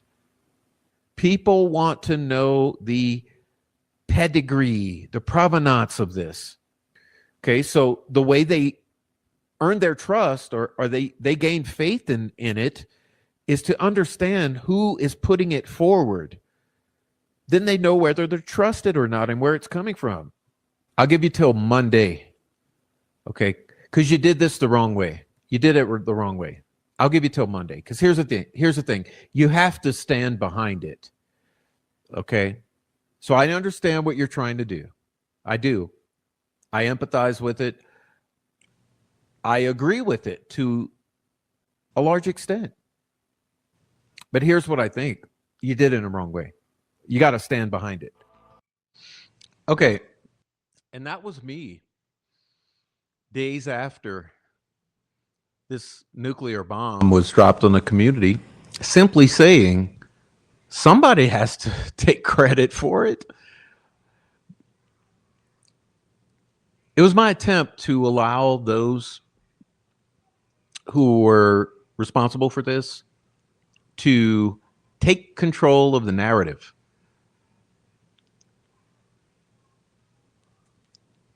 It was my first attempt to do so, and unfortunately, it just didn't work out because those behind it refused to stand behind it, claim credit, and give the public confidence in what this was and where it was coming from. And honestly, I don't think I was very mean at that point. I was just trying to get across or reason with these individuals to please do the right thing. But it's funny because that was not well received. And instead, it was twisted. And as time carried forward, it was framed as hateful and mean and unreasonable. And that's another red flag. Okay. It's another point that gives rise to concern. Why would those responsible not give this credibility or ease the public's concerns? Because it wasn't just me. It was a large number of viewers in the community who were asking questions and not comfortable and confused about what this was and where it was coming from.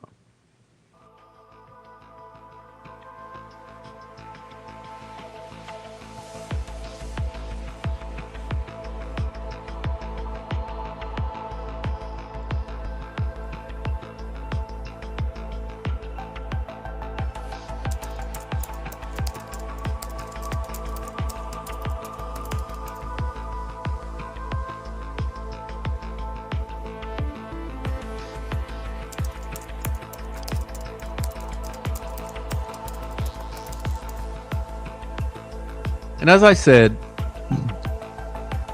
I even went a step further, which was I privately reached out to those or some of those who I had established I already had a line of communication open with.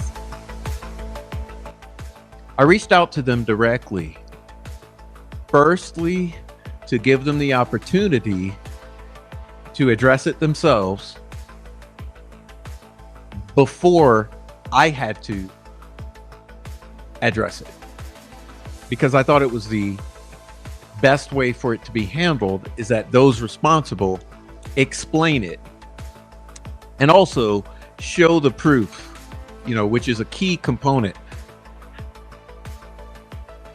Show the proof. Don't just say it, but explain it and prove it and put the concerns to rest. But this was all framed as hateful and combative, and it caused an extreme amount of distraction, like I said, all summer into the autumn. You all watched that play out. And of course, I paid the price.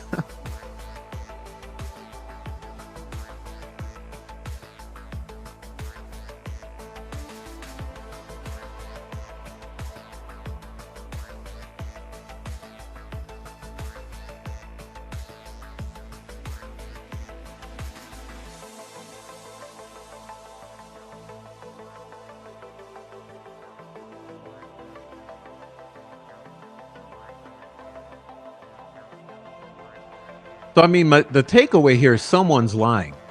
Okay. Either these individuals are lying or the defense attorneys are lying. And I think a lot of people miss that.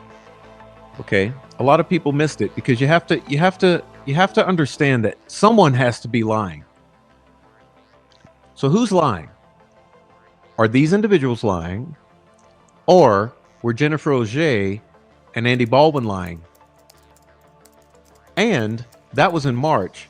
We're now December 31st. So who, for the greater part of this year, 2025 in review, remember? Who for the greater part of this year has been lying or deceiving the public? Is it Andy Baldwin, Jennifer Auger, or is it the cranks? Luke, Sleuthy Goosey, Angela, and Michael Osbrook. Okay, and that was me identifying the individuals responsible for the release of this video when no one knew. But I felt obligated to you all to establish for the record who was behind it, where it came from, and who was responsible. And look at the date, March 18th. Okay, March 18th. So by March 18th, when no one else knew where this came from or who was responsible for it, yours truly came to the public, that's you, the viewer, and I explained to you who was behind it, identified the individuals responsible, and provided clarity to the community when no one else would. I took all the risk and gave you all the answers. And what I received in return was the most hateful, angry response you could imagine.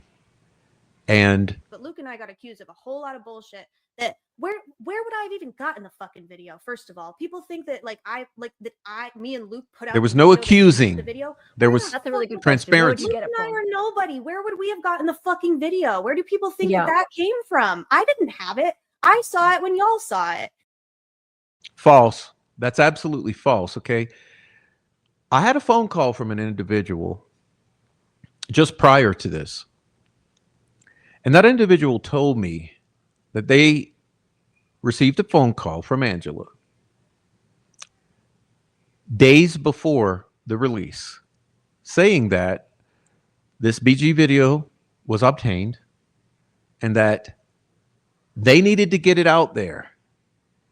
And there was a effort underway to get this video out here. And days later, it was released. So this is a very interesting argument here. And I'm not here, this is not about beating anybody up. Remember, because the way this is always framed and will be framed is that this is an attack. This is drama. This is beating someone. There's no beating up. This is about truth, transparency, and facts. Okay? So I'm trying to understand this entire thing. And I would like you to try to understand it. Why? And that why has not been answered. But this is the road we've traveled down in 2025. So when somebody approached me hatefully in my DMs, I was like, listen, I'm more than willing to accept responsibility for the shit that I do. I'm not going to accept responsibility for that. First of all, if you come to me with a question and I can answer it, I'm going to answer it. And so I said, came from the defense. Well, that wasn't a good enough answer.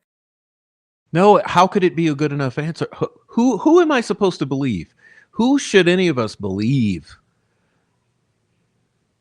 Who should you believe?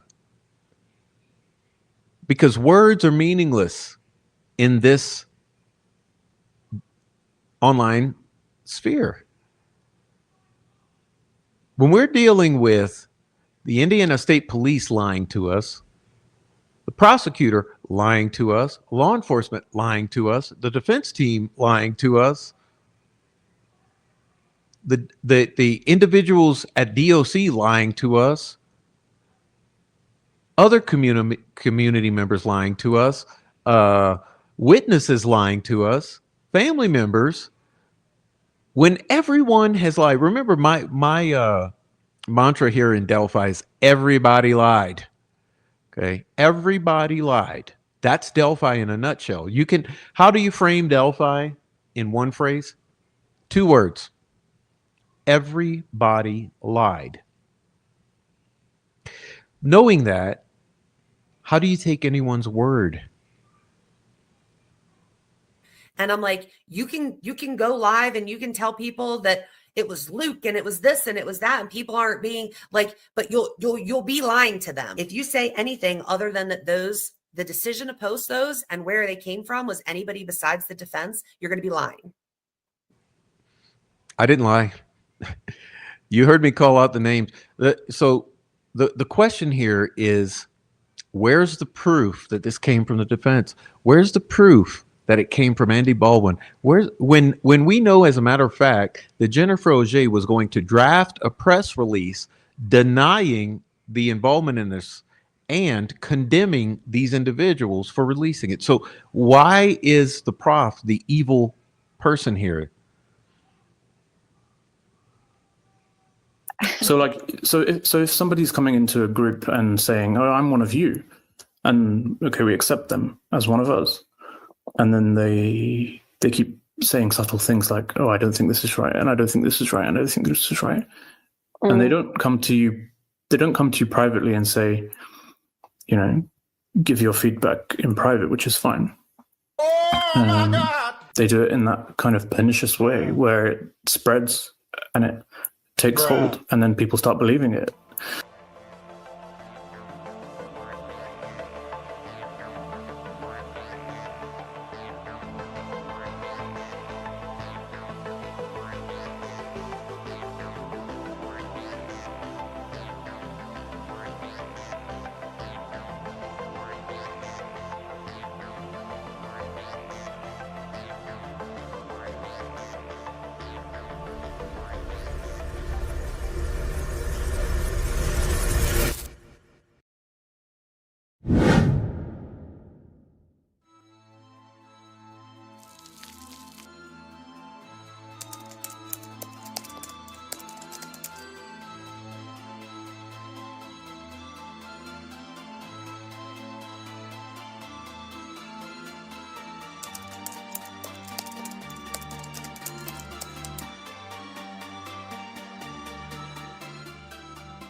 Now, this is a very interesting series of things here I want to really look at closely, so I'm going to be stopping it.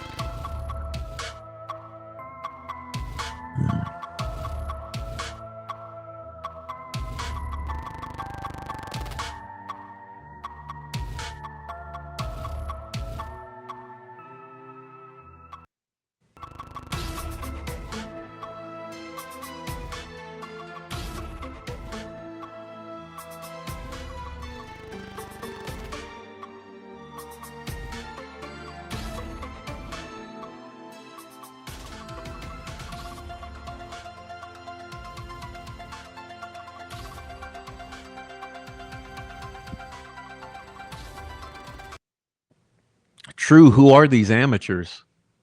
Who would joke like that?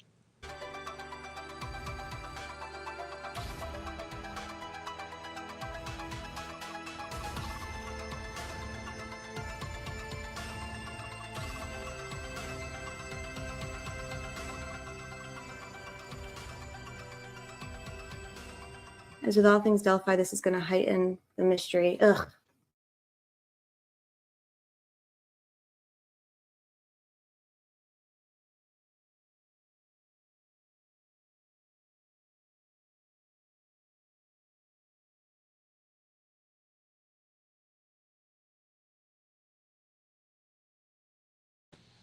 So there was a massive effort to shame people for asking questions, to shame people for being skeptical, to shame people for having alternative theories, so to speak. You know, even regarding things like the anomalies that we've always addressed in this case. Remember, for many years, there were questions asked like, what time were those girls dropped off? What time were Abby and Libby dropped off? Who dropped them off? Where were they dropped off? Was the BG video planted on the phone? Remember all those questions? But there came an intense smear campaign or attempt at discrediting, including all of the typical tactics of slandering, doxing, using family members as weapons, smearing.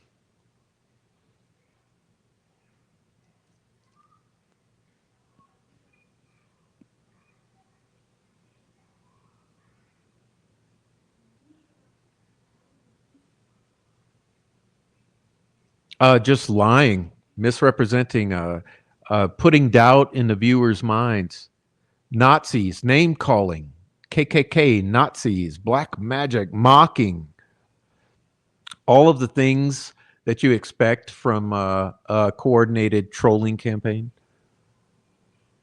including the discrediting of any independent voices like Amy G, Adrian, Christina, the Prof, Noe, literally anyone who's not part of the group.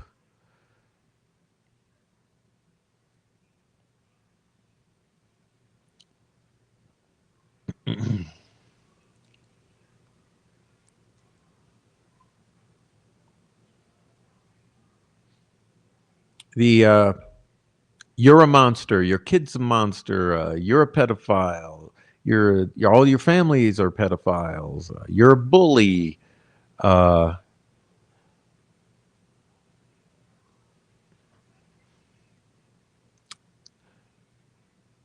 mocking is a huge component of this.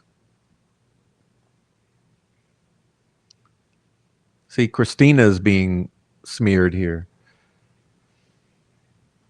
Chosen journalists making money off the deaths of 2 children. Like, how is that okay? It's not. Yep. I mean, what we're talking about here is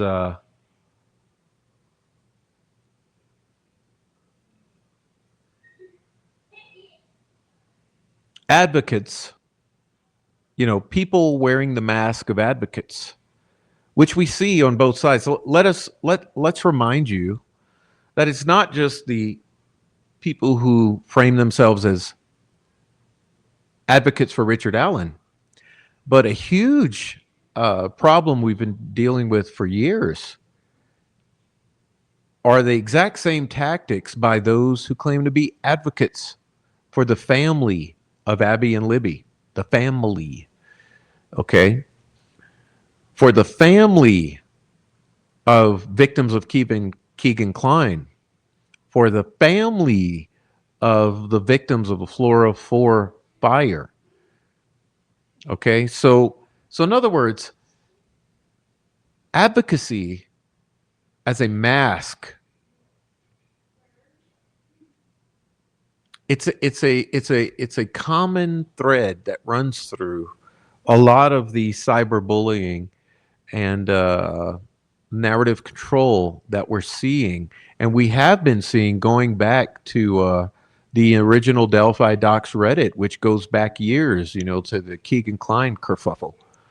So since the Keegan Klein, if you really put this into perspective, since the Keegan Klein arrest and then the revelations, the transcript release, since all of this Dropbox stuff has come to the forefront, and Anthony Shots, like I said, the most important pertinent stuff in this case, in my opinion, since all of that,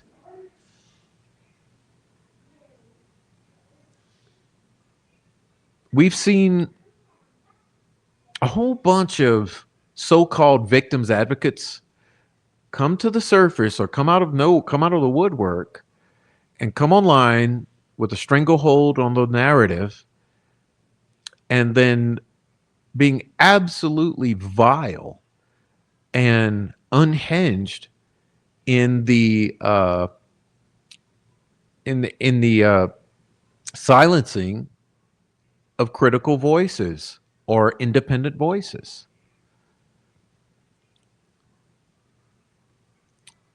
And so PR masking as advocacy, or narrative control masking as advocacy, it's the primary indicator in the Delphi murders case. And for all of you new viewers, you should start to understand that the narrative control aimed at having you not look at Anthony shots or the Dropbox or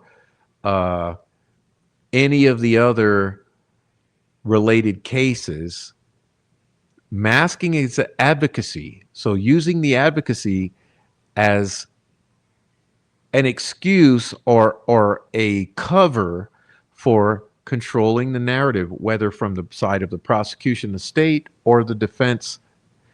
Advocacy on all fronts, in all the angles, saying, don't look at Keegan Klein's Dropbox, don't look at Anthony shots, and don't look at the family.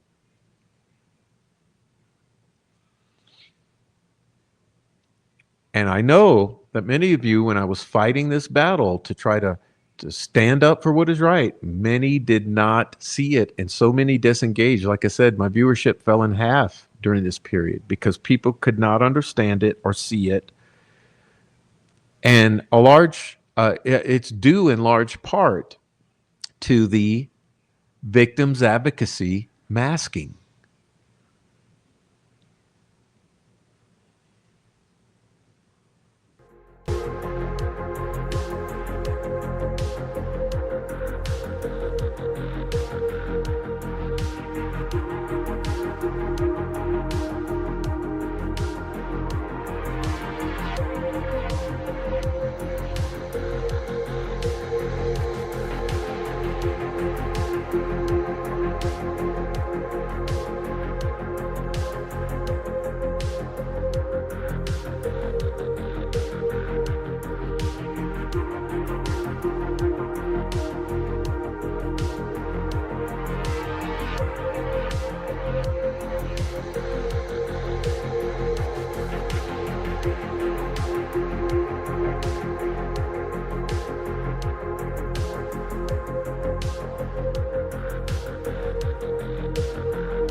Like I said, all independent voices are squashed or quashed,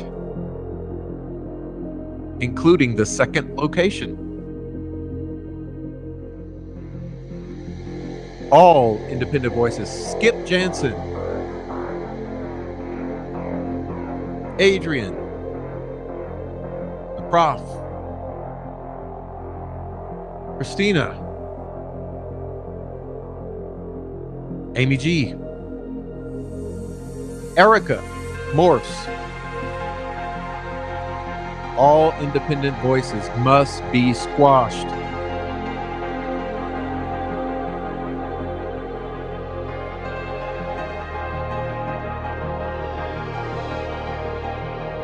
Faux outrage, concern trolling. When you start learning the key terms that are used to manipulate, it's very interesting.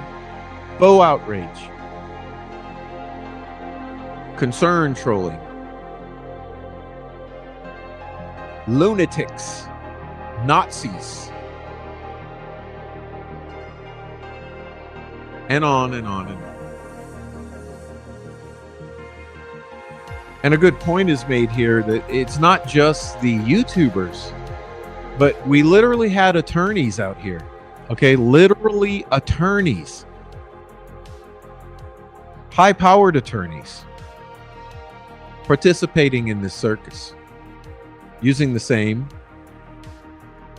tactics.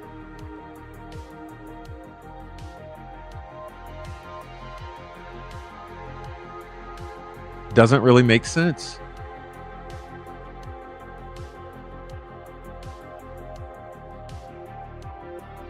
But this was our 2025.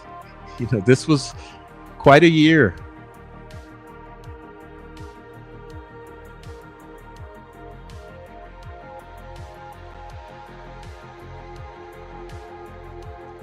And it was made very clear to these attorneys that their social media presence was concerning, problematic, and unwelcome by the family of Richard Allen.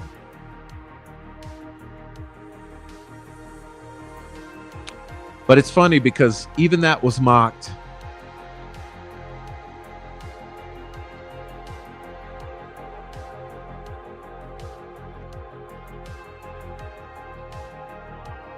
Who on earth would choose their social media presence as a professional over operating in a professional capacity supportive of the cause they claim to care about in this case? Who would do that?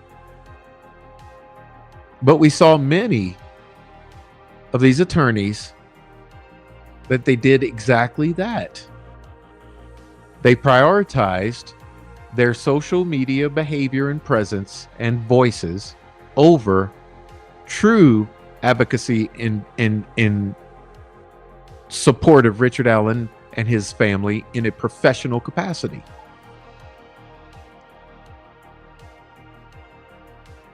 And it's funny that seems to be a controversial take. I mean, who on earth would think it's a controversial take to say, hey, you're a high-powered attorney in Indiana or Illinois or North Carolina or New York or Texas. Why don't you utilize that for the benefit of Richard Allen rather than run your mouth on social media in a way that's concerning to the family? But that didn't seem to get across. That idea didn't seem to get across very well. And I'm sitting here as not an attorney or not high powered and not a professional in any manner related to this case. And I'm saying, all I have is social media. These people have power and degrees and licenses. I can understand me shit posting on social media. What about these people? Rather than shit posting and claiming allegiance to cranks, can't we work for Richard Allen in a professional capacity for him and his family?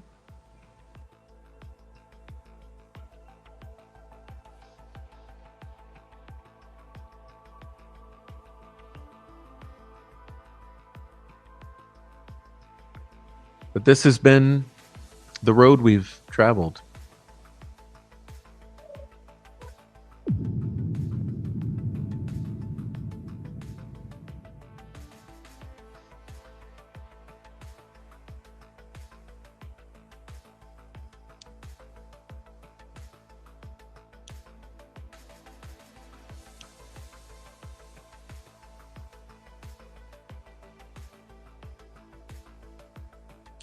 And keep in mind, my whole thing that I've adhered to all these years has been receipts. No one ever likes to hear that. Receipts. Why? Because receipts are important when everybody's lying. It's the closest thing we have to evidence of what's really transpired. This is why I hold to receipts. You don't understand the number of emails and phone calls I've received over the years with people with a lot of talk, a lot of hypotheses, a lot of allegations and stories and speculation. And to all of them, they could vouch for me when I tell you, I've said to them, You got a receipt for that? It's hard to tell a story. He's just a normal guy. He liked fish, and he liked walking, and he liked his family, and he still likes them.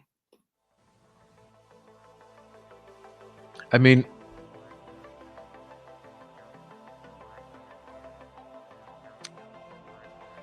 I've always thought this case will be solved on social media because clearly law enforcement is covering it up. So if you're going to solve it on social media or get to any sort of element of truth on social media, it's just like law enforcement should be doing, right? They build an investigation based on evidence. What's the evidence we have on social media? Receipts.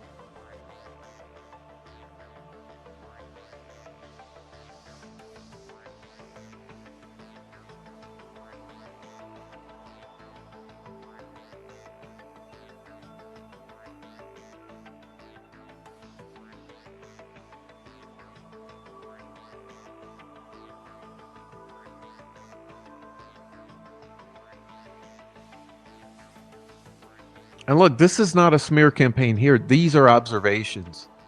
Kathy Allen Camp is uncomfortable with my online presence. Well, and you know,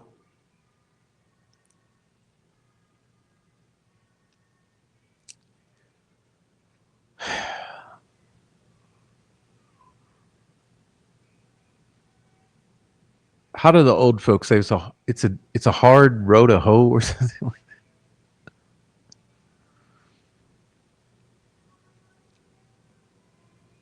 Like I said, when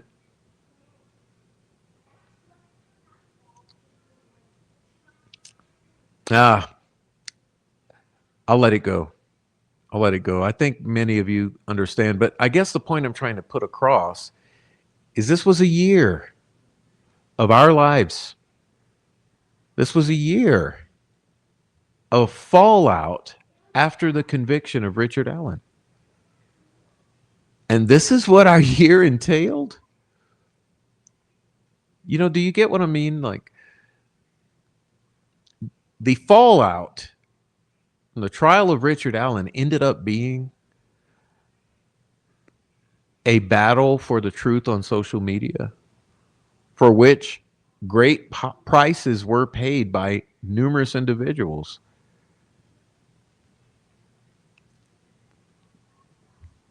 And here we are now. So now we're at the end of the year, a year later. And where are we now? Waiting on an appellate tribunal to make some decision. What a waste of a year.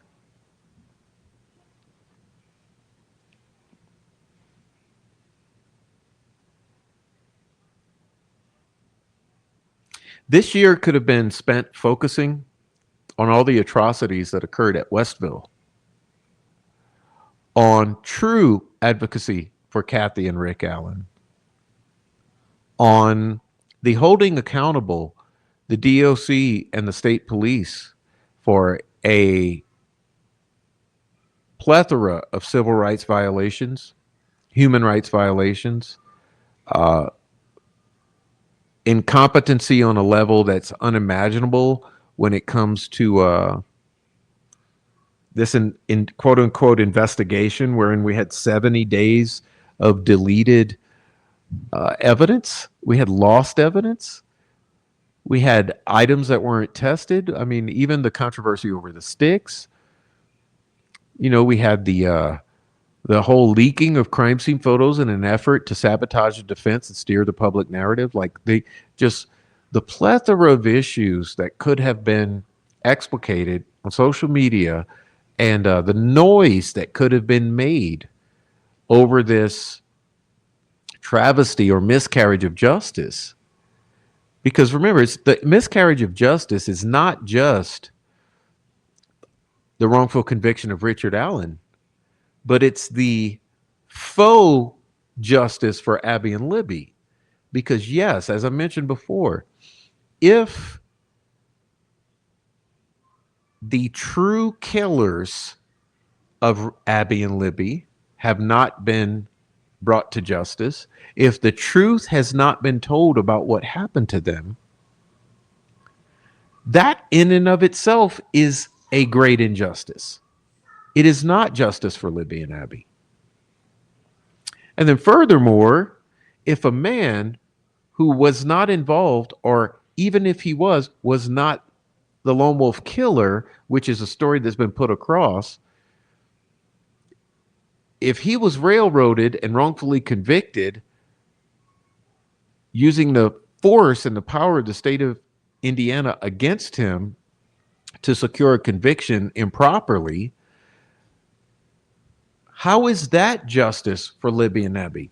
Because even if you believe Richard Allen took part in this, certainly you can't believe he's the lone wolf killer, that there has to be more to it. So are you satisfied that this is the story that's going to perpetuate into infinity? Are you satisfied with that? Is that justice for those girls, that their true story is not told? How is that justice for those girls? They had their whole lives ahead of them.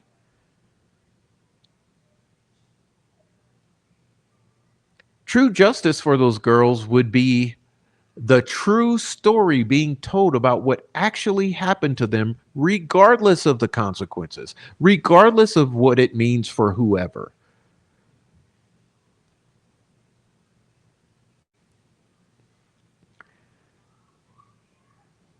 But at this point, I have zero confidence that the true story of what happened to Abby and Libby has been told. And that is the ultimate injustice. And that's something for a lot of us to marinate on. We have to think about that. Even the bloodlusters. You want justice for Libby and Abby? How about the actual truth being told about what actually happened to them? Not this fantasy about Richard Allen, lone wolf killer.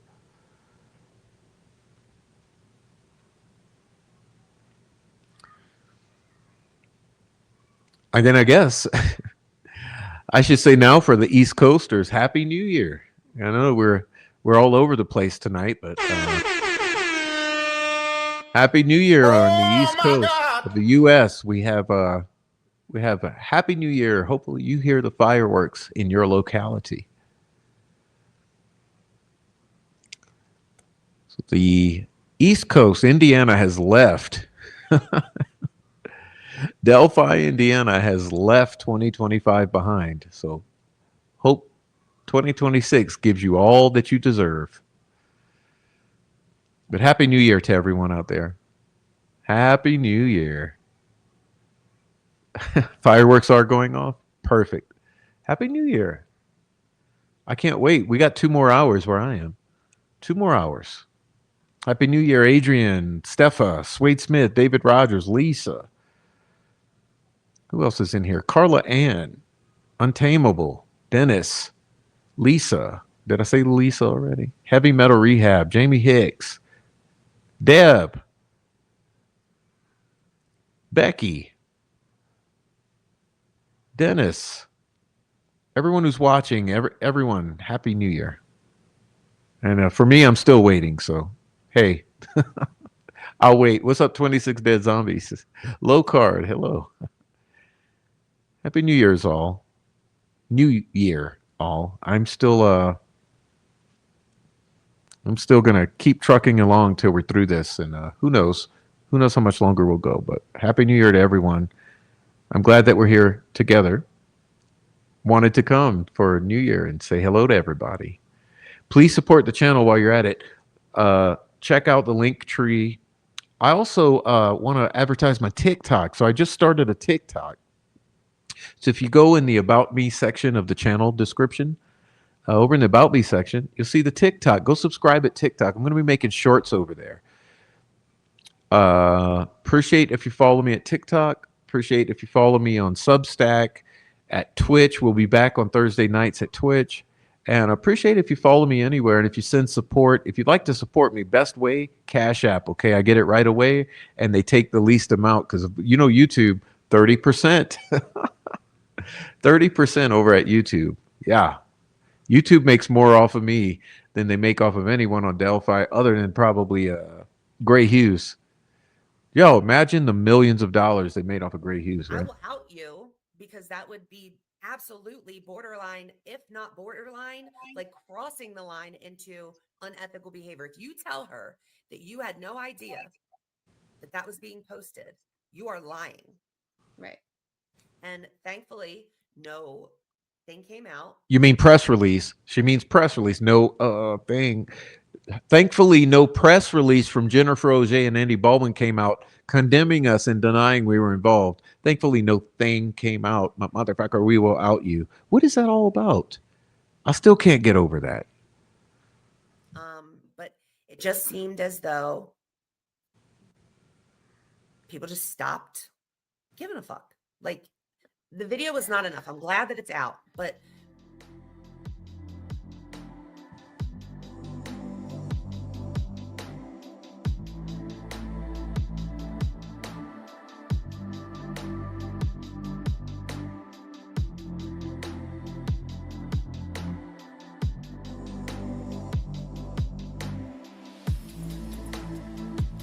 No.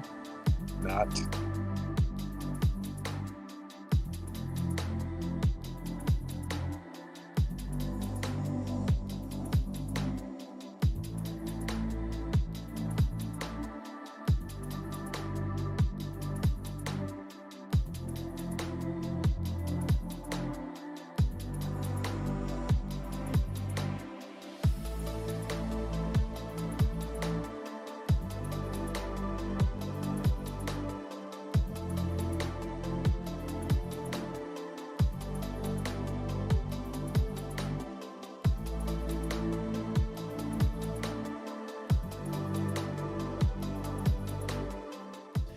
Sleuthy, who is one of our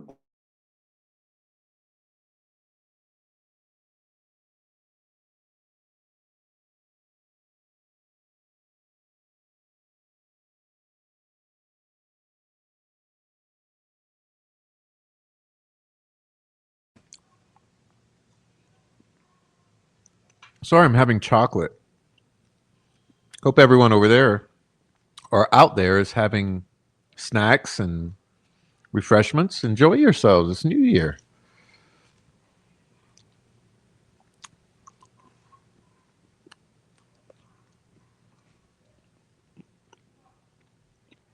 And you all remember the hateful comments towards Andy Baldwin.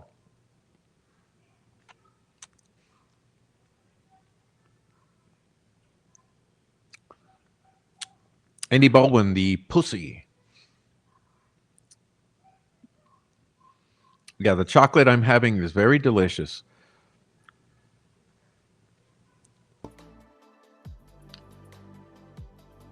By the way, what's up with the praising of Sharon Milburn?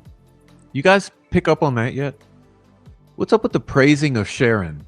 I'm trying to understand that one too. I don't know if you guys in the chat find that a bit odd, but ooh, talk about state actor. We're praising the court? The same court railroaded Richard Allen, we're praising him? Okay. The same court who have deemed confidential the exhibits derived from the Bridge Guy video. We're praising them. Oh, Sharon, I love her. Nobody put smear on her name.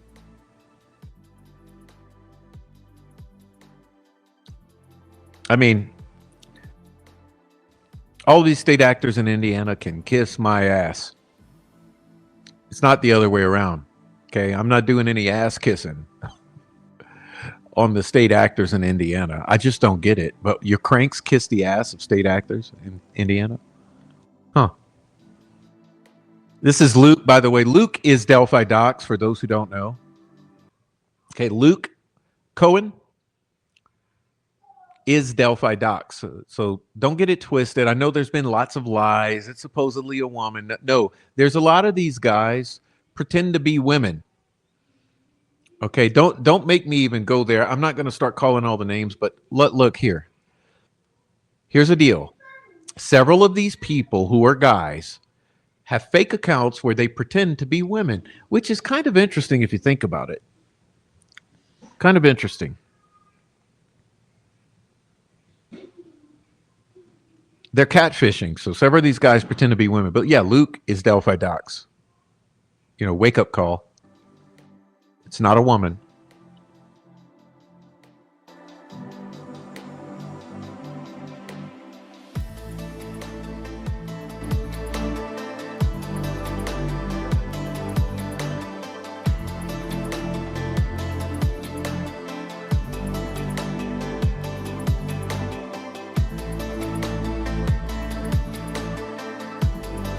But Luke and I got accused of a whole lot of bullshit that where would I have even gotten the fucking video?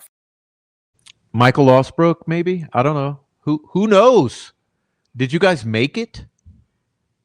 Did you guys fabricate it from scratch? I don't know. First of all, people think that me and Luke put out the video, that we leaked the video. Where the That's a really good question. Where would you Luke get it and from? I are nobody. Where would we have gotten the fucking video? Where do people think Yeah. that came from? I didn't have it. I saw it when y'all saw it. That's not true, but yeah, it looks totally fabricated. So I don't know. It's whoever made the fucking video is where you got it from. I would assume. So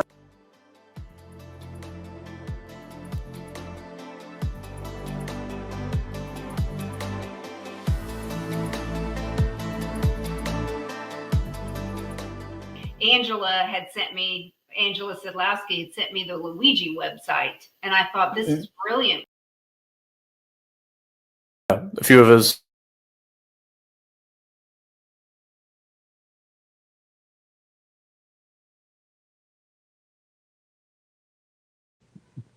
Anyhow, Christina tends to go on and on. This video gets a little long, but it's a very good video. And I would suggest everyone go look at it if you want some context and a timeline, because what's very important in all of this is a timeline. Okay. So what I'm saying to you all is until you piece together a timeline, and I mean going all the way back to Keegan Kline. Okay, what you do is you build a timeline. You build your timeline. Go back to Keegan Kline, okay? And then start on Reddit and see what happened on Reddit, okay? See who the individuals were involved in Delphi Docs. Well, I'll tell you, it's all the cranks. The cranks come from Delphi Docs. It's all the same, okay? The team came over from Reddit to YouTube. And then you do the same with Murder Sheet. So you go to Murder Sheet and you build a timeline. See when Murder Sheet came about. See what was going on Reddit, okay? See what was going on YouTube, and then see what happened when Murder Sheet came out of nowhere. And on and on and on. And it's important to build that time. That's part of what Christina does here, and we're all working on other timelines, but I think building timelines is extremely important.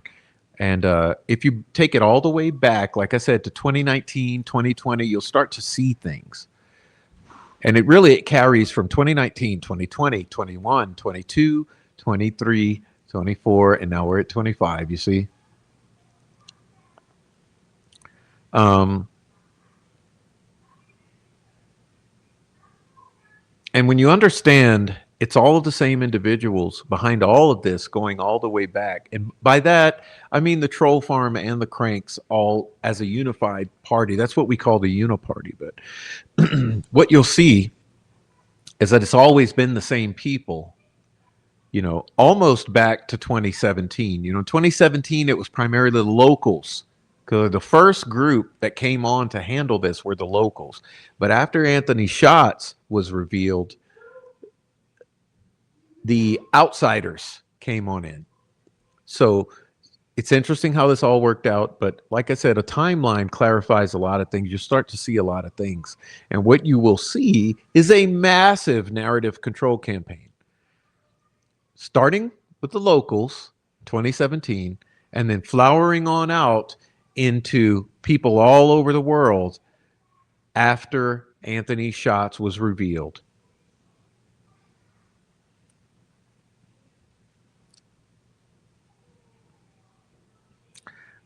So I think what we'll do is we'll jump to some of this. You see, I'm going to jump through some of this. So there's a lot of this.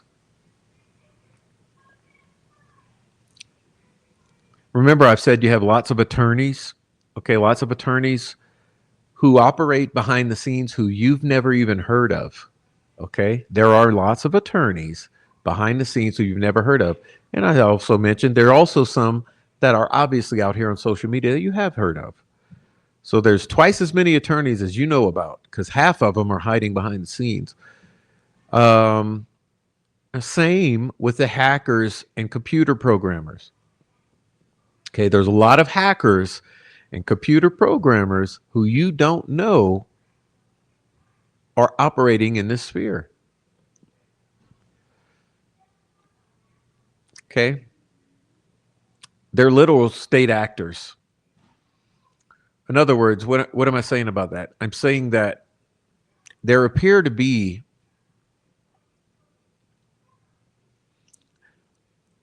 state employees. You get what I mean? Okay, let me put it the simple way. On the state payroll, individuals very apt at law, very apt at cybersecurity, computer programming, all of whom are on the state payroll that have infiltrated this case for years now. And you got to consider that, because I'm not talking about 1% or 5% like would be reflective of society. I'm talking about exponential percentages or percentile. There's an exponential percentile of individuals in the fields of social media influencers, computer programmers, and lawyers who have infiltrated this case, come out of the woodwork, exponentially beyond the slice of society. Why would that be? What is it about the Delphi murders that would attract an inordinate amount of programmers, influencers, and lawyers?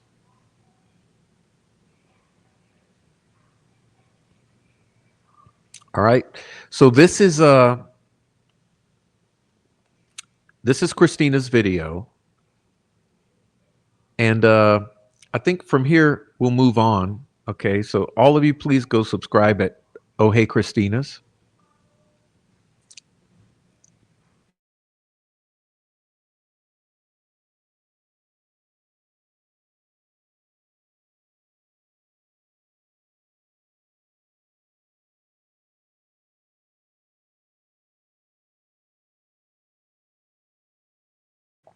All right.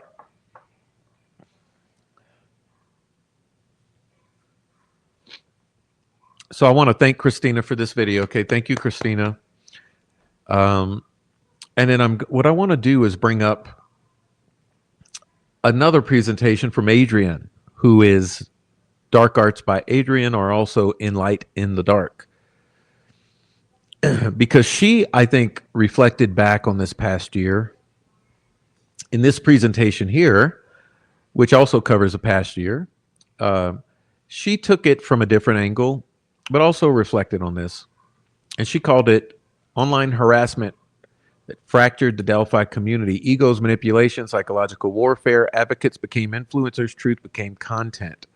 Cranks and Troll Farm became the uniparty. Two sides, same sickness. Cruelty and control of narrative.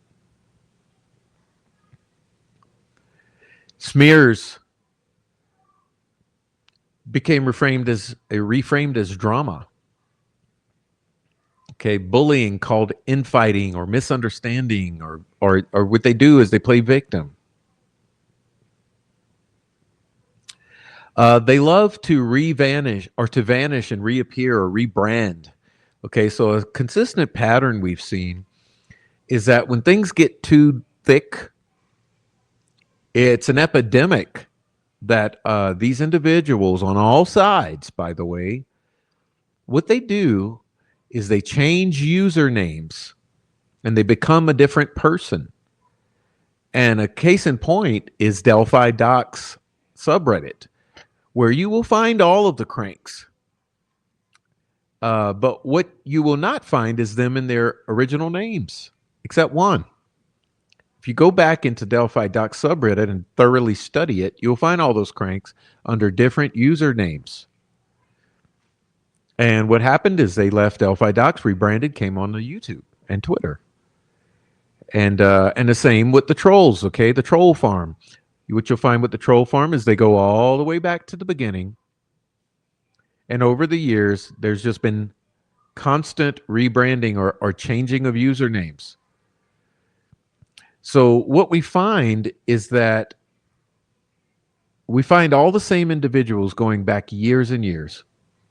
And all of these individuals are the same group of individuals going back years, but you would never know it because they all appear new all the time.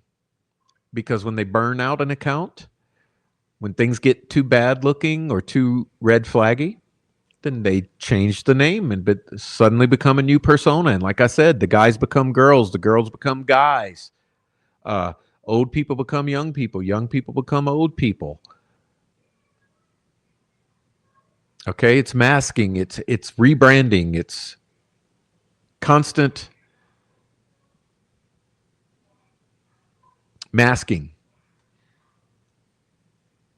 And a constant pattern she's calling out here too is the victimhood, the playing a victim.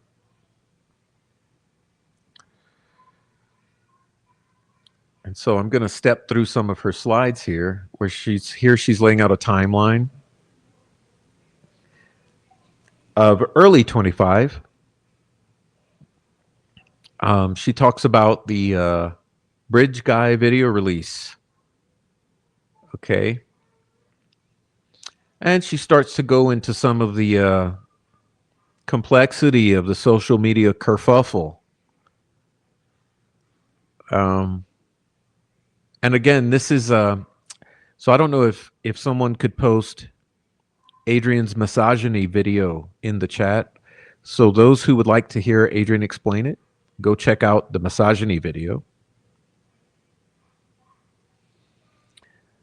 She reads through and explains this presentation very well, but you can see here some of the topics touched on, which are the uniparty narrative control, social media dynamics and drama creation. Sort of, I call it a distraction campaign more than anything, because the more truth that seeps to the surface or rises to the surface, the more distraction is necessary. And I think that's important for everyone to understand.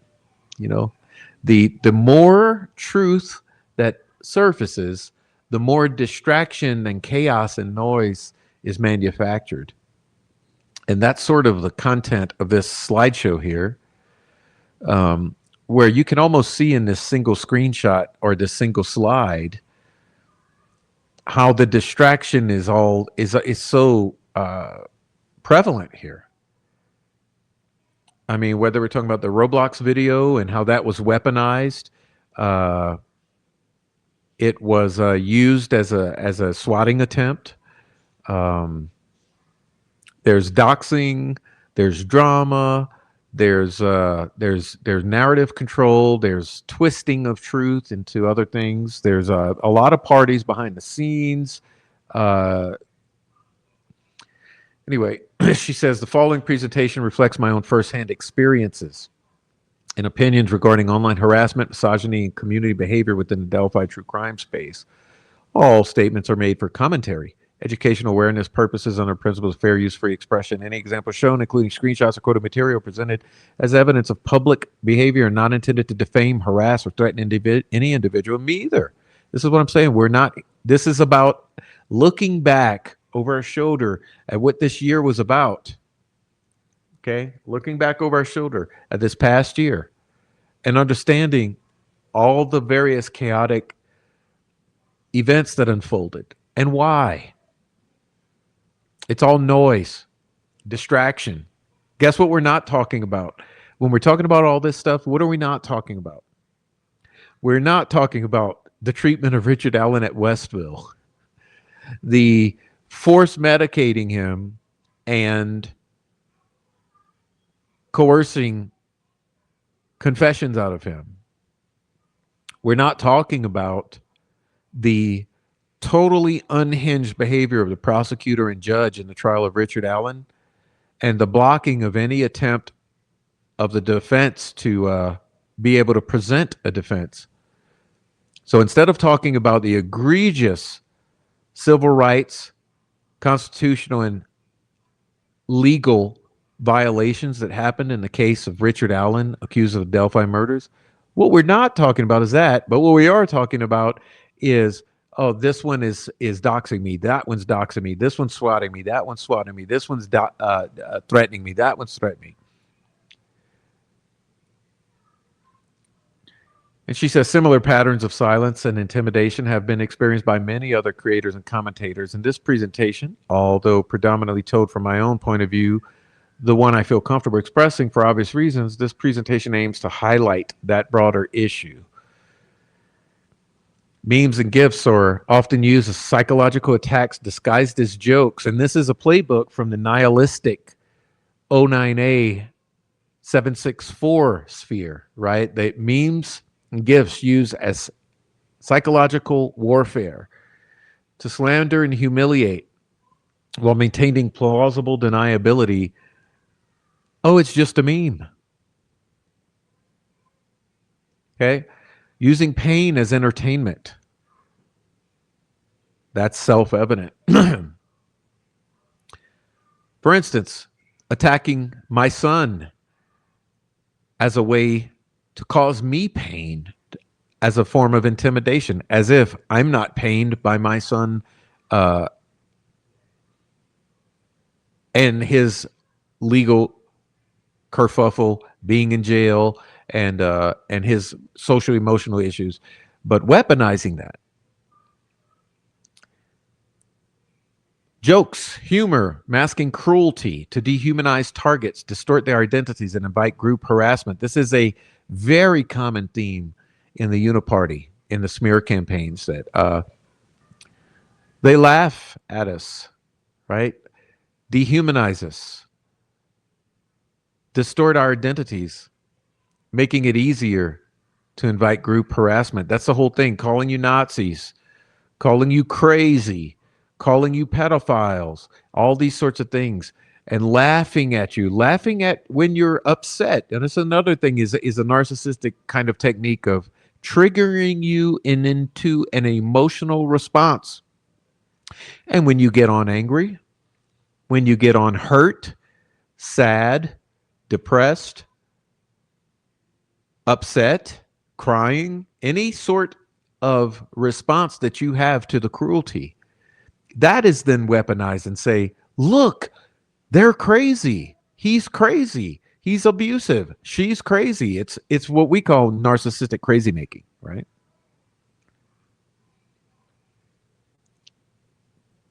And it then allows the group to follow behind and pile on. The goal is to control by silencing, isolating, and driving people off platforms through shame and fear. And you've seen it with me, Adrian, and Amy G, and Christina in particular. You've also seen the same thing with Noe Amos before his probation was violated. You saw the same thing with Noe, where they bait him into a response, and basically they poke, they prod, they push, they intimidate, they poke, and what's the term?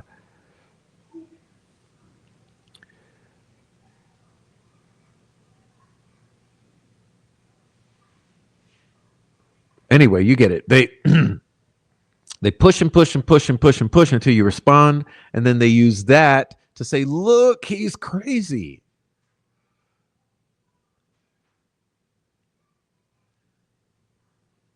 Anyway, she shows some examples of this.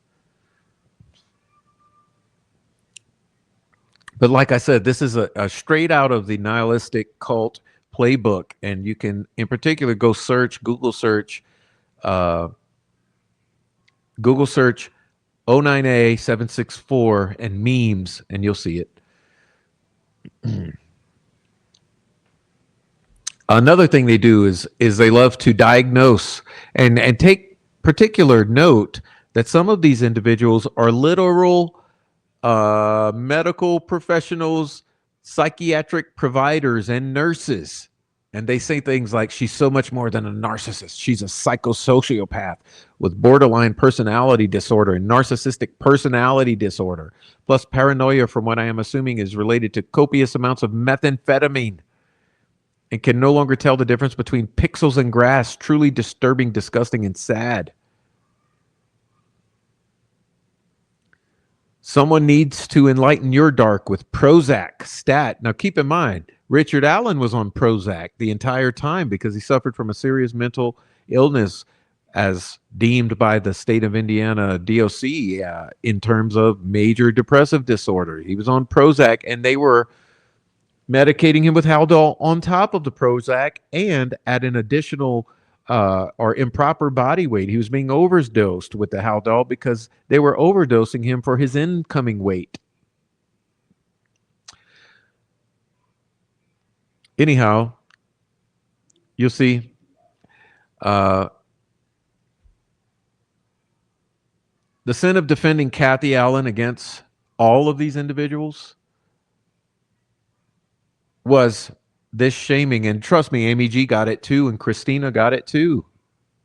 Of course, anyone who has any sort of insight or criticism into these things is deemed as crazy or mean and evil. You see, crazy, mean, evil. And the weaponizing of the stigma of mental health, which is oddly enough, because as a victim's advocate, knowing of Richard Allen's mental health condition, it's odd that these individuals would try to weaponize mental health.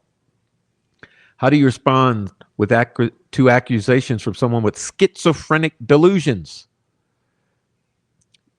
The loony bin is calling, Adrian. Pick up the phone. AI psychosis. Okay, she's a fucktard. Can't tell if it's non sequitur spaghetti or schizophrenia. Is schizophrenia contagious? You know? Crazy.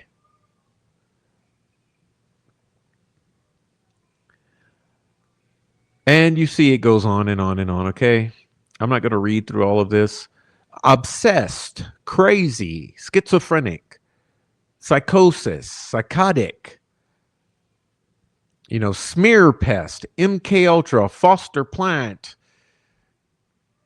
abusive, lunatic, you know?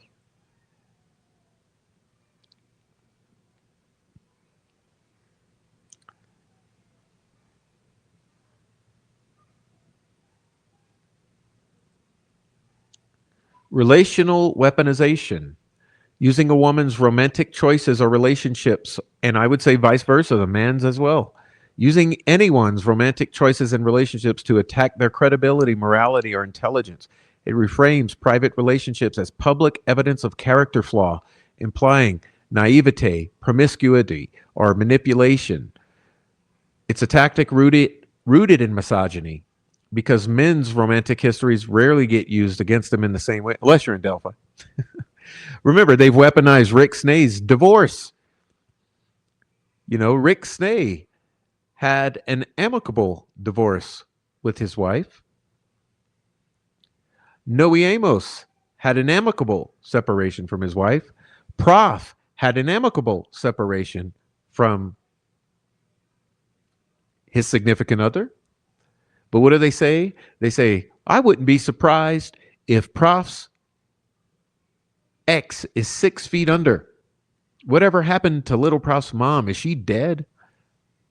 Because, of course, making me a murderer is the next best thing to, or the next level, the next step after making me a pedophile and a monster. But you see here, particular targeting of Adrian, as she mentioned, she's providing from her perspective, targeting her using relational weaponization. Okay. Is Prof single? You should rebound with him.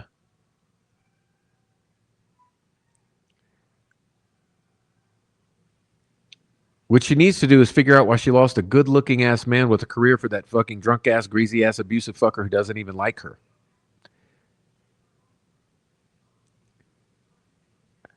And Luke says Adrian is obsessed with sextortion because that's what Alex told her was happening every time he cheated or attempted to. Well, let's talk about sextortion. Let's talk about all of the cranks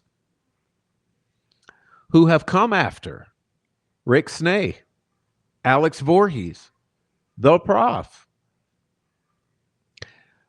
Every single time with the objective of soliciting dick pics and sexting to weaponize and use against those who they do not have control over. Like I said, Rick Snay, Alex Voorhees, the Prof.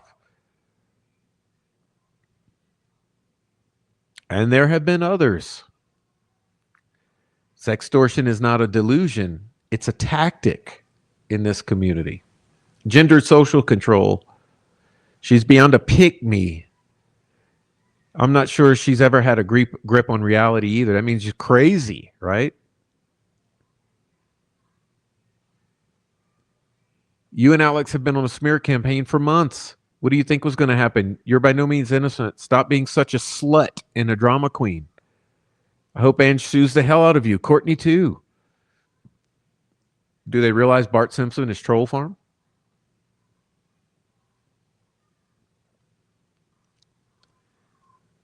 Do better. Eat the word skank, you unfaithful little twat. Bitch, you started with me in the first place. Fuck you, you trifling lying ass bitch. This bitch triggers me so much. Wrong as usual. Evil, manipulative bitch. Bitch, shut the fuck up, dumbass bitch. You fucking loathsome roaches that won't just go away. Think you're so smart. If it's leaked discovery, get me arrested, bitch. These are victims advocates, right? Remember, here you're looking at the Flora 4 victims advocate, allegedly, right? You're looking at the Richard Allen advocates, right? Sexual degradation continues. Noe's word. Noe is Alex's nickname for Adrian's pussy. Whack Noe. Whack pussy. Adrian, I know you aren't good at pattern recognition, so let me help. Everyone that stops doing Alex's commands gets put in folders. You better take some of your Odinist art money and buy a good set of knee pads. These are your victims advocates for Richard Allen, right?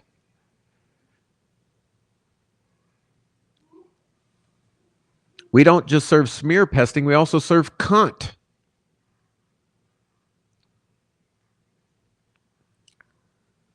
But I'm the bad guy for saying cunt every once in a while when I'm absolutely triggered. Aside from 2 to 3 males, it's been my experience that much of the harassment and manipulation in this community has come from women who have used their sexuality and even their own image as a form of leverage to gain access to information. Yes, they have. That's the primary tactic of many of the women in the Delphi community who you would consider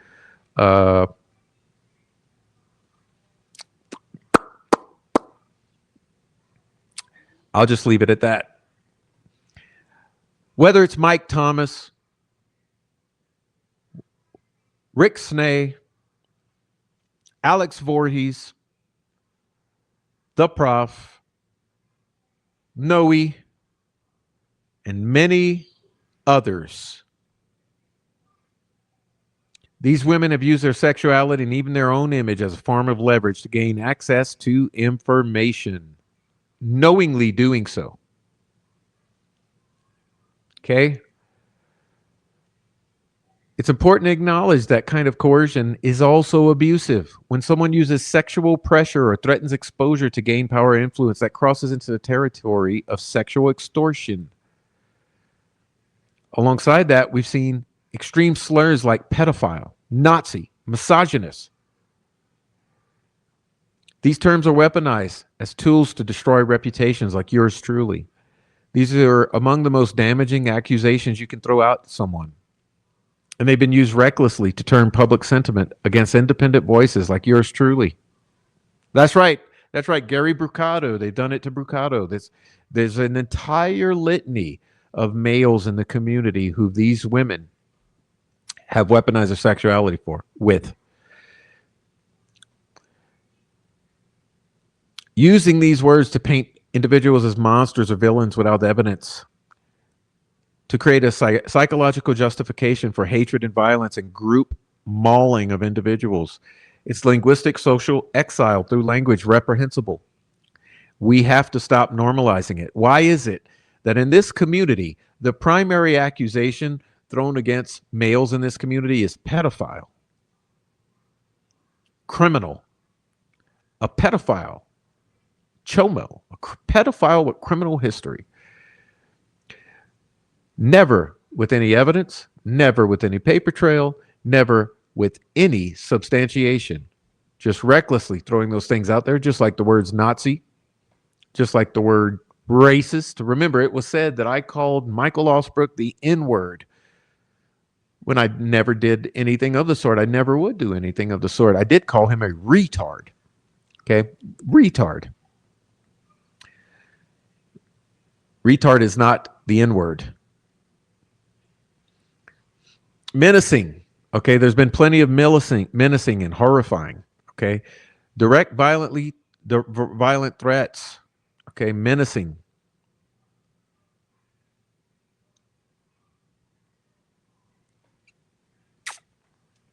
There's been whole lots of death threats and menacing happening in this community, and those of you who have not seen it yet, you don't want to see it. It's all been laid out.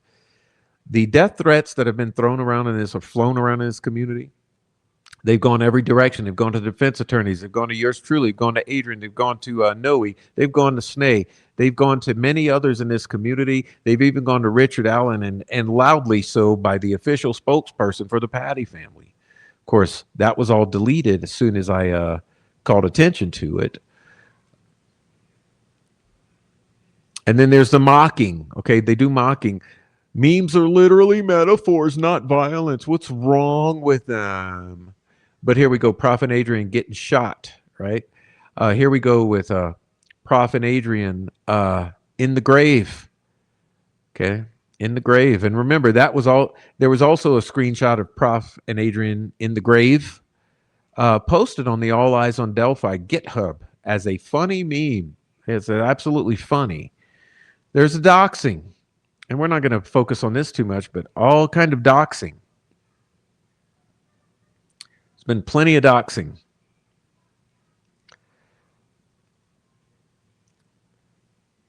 IRL, real world physical threats. Adrian herself has received harassing parcels. Many of us in this community, including Diana, including myself, including Rick Snay and Noe, we've all received dozens of harassing, threatening, and cryptic mailings to our mail boxes. Whether it's parcels or mailings, we view this as real world physical threats and intimidation. There's also been attempted swattings, multiple attempted swattings.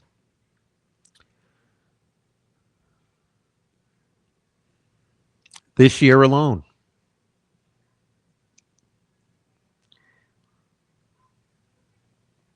Mockery and minimization. Remember, I always say that when you hit on something true, my thesis is every time you hit on something absolutely true, the go-to tactic is mocking.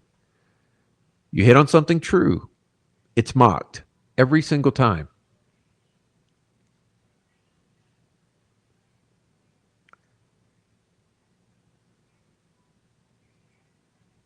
Contemptuous damage control, justifying abusive behavior. Performative moral grandstanding. It plagues this community. Mocking of targeted people, weaponization of mental health and stigma of critics. Independence. Can I tell them now, Adrian? Okay, yeah. So I wasn't going to say unless it's with her permission, but Adrian's received 2 more since the August attempt. That's 3 this year. I received 2 this year. Others have received swatting attempts this year, but you never hear us weaponizing it. It's just a fact.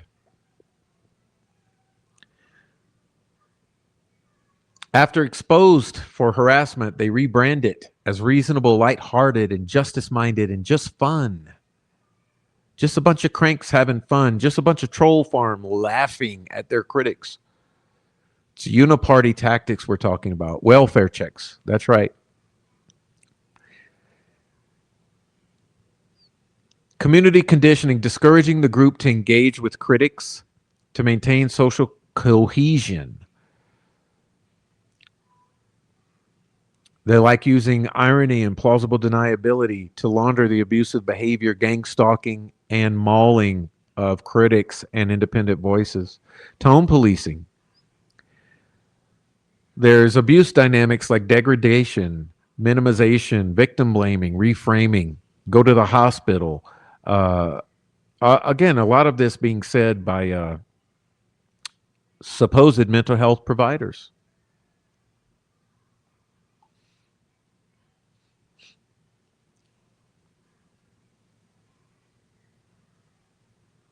Anyway, and then there was a blackout. And Adrian says, please keep receipts, protect the record, document. If harassment continues, go report harassment. Any harassment you see to ic3.gov, local law enforcement, and the platforms. To everyone who's shown me patience, kindness, and beliefs, thank you. Your support has kept me alive through the hardest years of my life, and these Delphi encounters have been the hardest years of our lives.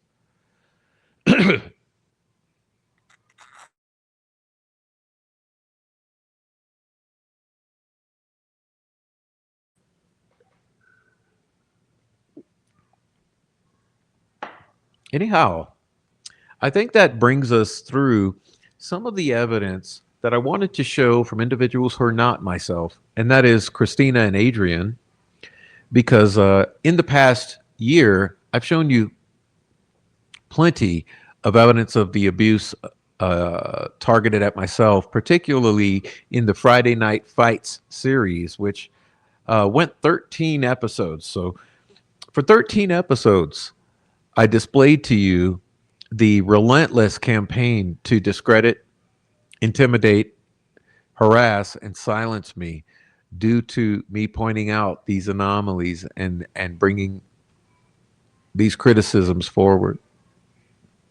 And so you've seen plenty from me in the past year over this whole thing. And before that, in the prior years, I've shown you plenty from the troll farm, or what we like to call the prosecution shills and bootlickers, the bloodlusters. And so you've seen so much from me, whether it be the prosecution shills, the Indiana crackhead, meth head, bootlicking,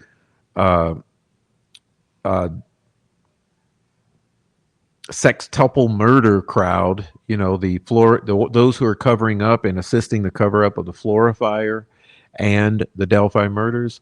You saw that in the first 2 years I was here.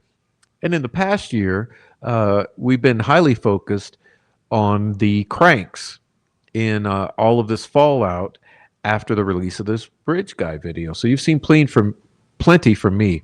But hopefully tonight you've also seen a little from Christina and Adrian. And keep in mind, there's also other independents out here like Amy G and Diana who've also received a reasonable amount of abuse and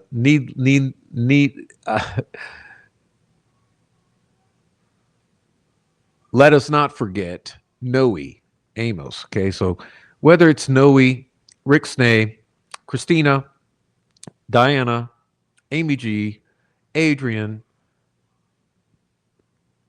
and several of others, there's been so much harassment. And you got to ask yourself, why Snay? Why Prof? Why Noe? Why Adrian?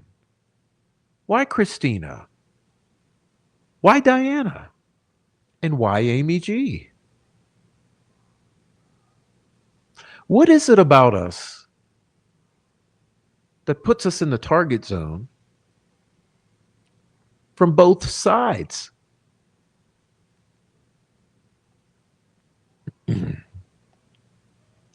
I think that's food for thought.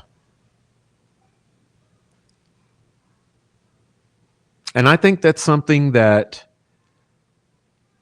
all of us should be considering when we're trying to understand what's really going on here in the public narrative centered around the Delphi murders, and I would say the other crimes that are peripheral to the Delphi murders,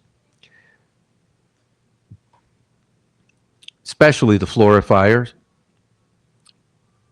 the Evansdale murders, the Stevenson murders, possibly the West Memphis Three, the Zodiac, and these other crimes that seem to be plagued by narrative control campaigns and bad actors operating on social media to control the narrative.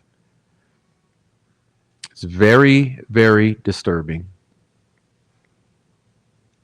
And I want to give a special shout out tonight to Rotting Jules and Austin Wade Picard for their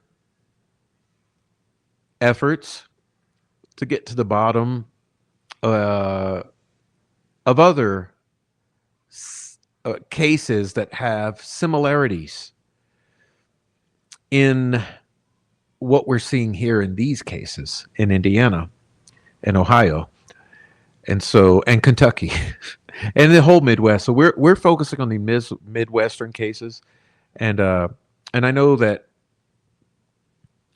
Austin and Dana are focusing on a broader view, and what we see all together is entirely similar, carbon copies of each other.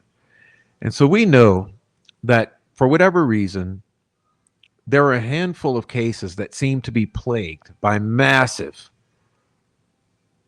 campaigns. It appears as though social media is infested with plants aimed at controlling the public narrative around these cases. Now we wonder why. I have a good idea why, but I'll leave that for you to come to your own conclusion, because I've come to mine. So I'd like to ask you all while you're here to please go subscribe to all of the individuals mentioned previously, like Christina, In Light in the Dark, Jotun Jaeger. Please drop all those links. Also, as I mentioned, my TikTok, my Twitch channel, and my Prof True Crime channel. Now, I decided that I have an announcement to make. And many of you know that I've been taking quite a vacation, lately. There are several reasons I took quite a vacation. Firstly, I wanted to allow some time for this appellate brief to be filed, because I felt it was not really that important to be speaking publicly until after the appellate brief was filed, because I did all I could in all ways possible to aid the investigators who were working for the defense of Richard Allen. And I did all things possible to aid Mrs. Kathy Allen. And I did all things possible to aid the appellate attorneys and all of the parties just mentioned with trying to relay the things of utmost concern to me so that that information will be put forward to those important persons.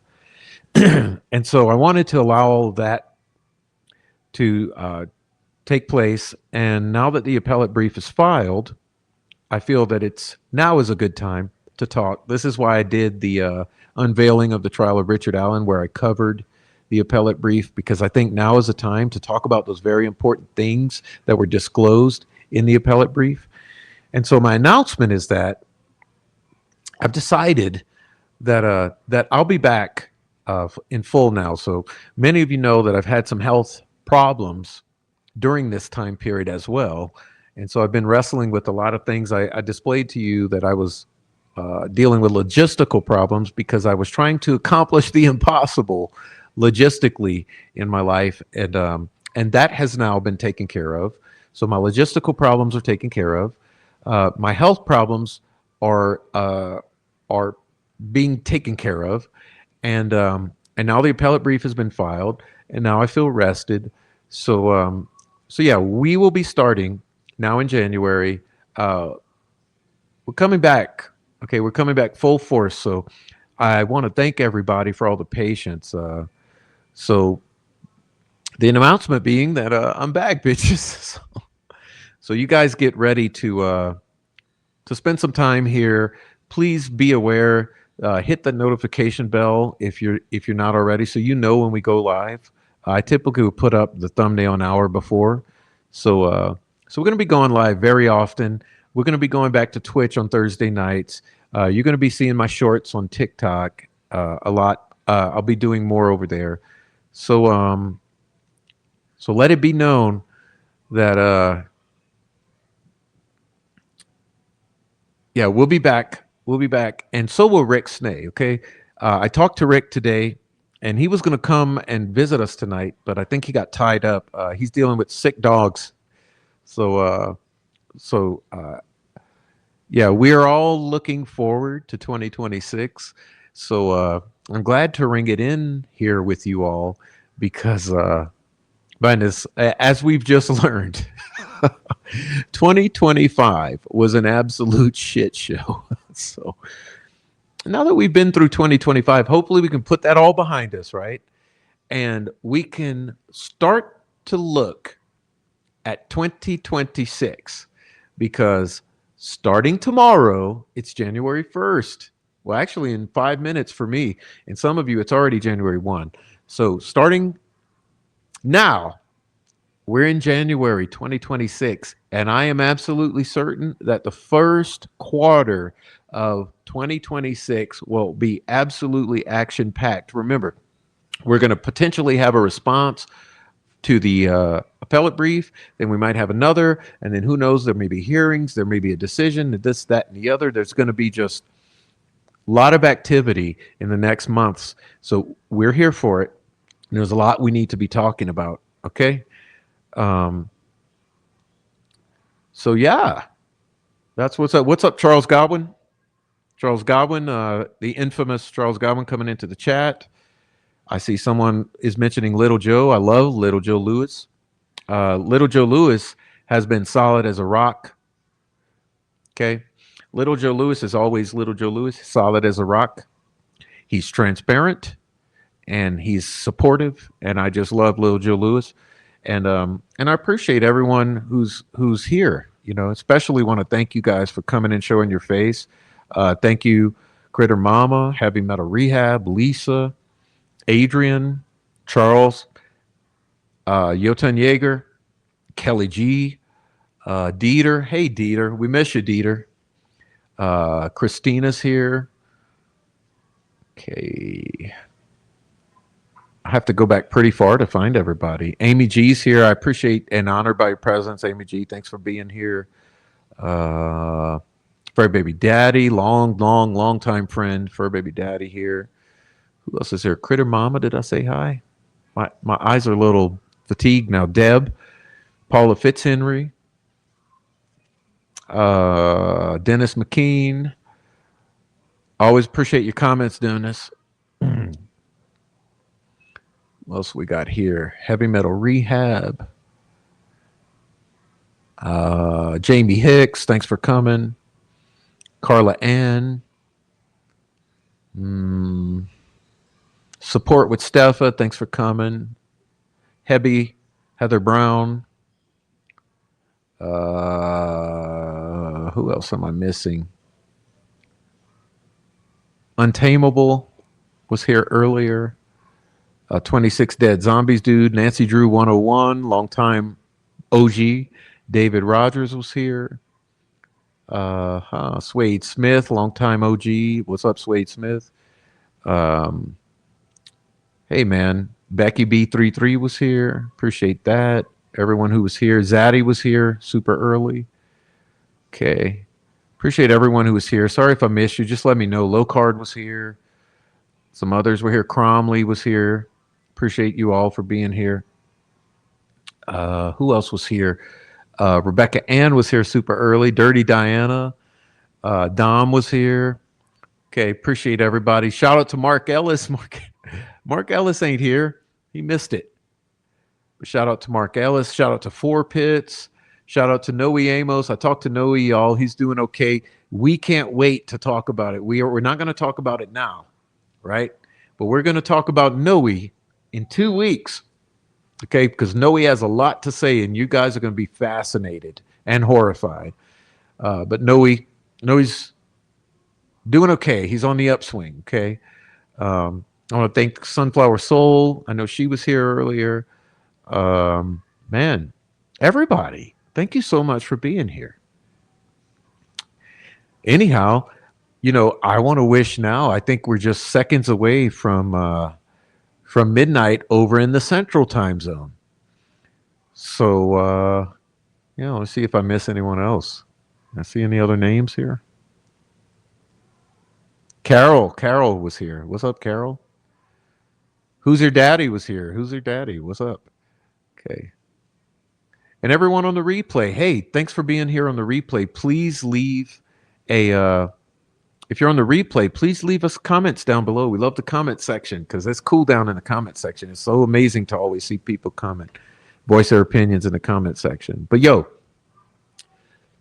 it's now midnight over in the Central Time Zone. So all you folks in the Central Time Zone, God bless. Happy New Year, okay? And believe it or not, I still have an hour to wait. And I know some of you have 2 hours to wait, like Diana. So all of you on the West Coast, damn, you got some time to wait. But I'm going to wish myself Happy New Year in about 1 hour. And in the meantime, I'm out of here, y'all. Hey, if you're listening, you haven't sent me an email or text message in a while, reach on out. Okay, I want to hear from you, especially in the email and the text messages, because damn, I miss y'all. Okay, so get in touch, everybody. And like I said, those of you new, welcome to Delphi. It's quite a complication, but leave some comments down below in the comment section. We appreciate your input and we welcome you into the community. Truly, everyone is welcome here. I don't hold grudges and I'm not prejudicial. Time moves forward, water's under the bridge, you get it. So as long as we do the next best thing, that's what's important. Anyhow, Happy New Year, Christina and Heavy Metal, and thanks for wishing me. Okay. But I still got an hour, Christina. Happy New Year to you, though. So yeah, I'll see you guys. Look, if you're looking for my email address, it's in the link tree. Okay, so check out my link tree. You can also support me there if you want to send some money or go subscribe to my Substack. I've been promising articles there, but I've been so busy with the doctors and traveling. You guys might not have known, but I've been traveling my ass off. Okay, in full disclosure, I've logged so many miles. I've worn that old car out in the past 2 months. I've been driving my ass off, so I've driven all over, and that's also part of the reason I was gone. Like I said, logistical things, but I've been driving all over, and so I'm kind of done with all that. I'm going to take a break because we're about to get the rest of the winter. Is going to be snow here, so we'll be dealing with being snowed in for the rest of the winter, and then in the spring I'll be hitting the road again for a little bit. So you might see me off and on then, but I appreciate everyone. And we're approaching the 4 hour mark, so I'm going to get out of here. But I want to thank everybody so much. Again, I love you. Reach out. Check out the link tree. Everything you need's there, or the description in the About Me section. Okay, if you go to the About Me section of the channel, you find everything you need. Anyhow, it was good to see everybody. Happy New Year. 2025, kiss my ass.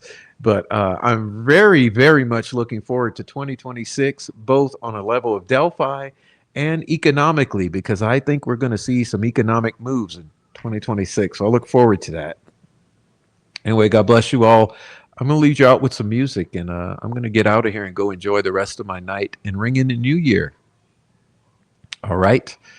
And hey, you know, I'm going to ring it in. I don't have to say necessarily the way I'm going to ring it in, but, you know, maybe I'm going to ring it in a way that you'd love to be ringing in the new year.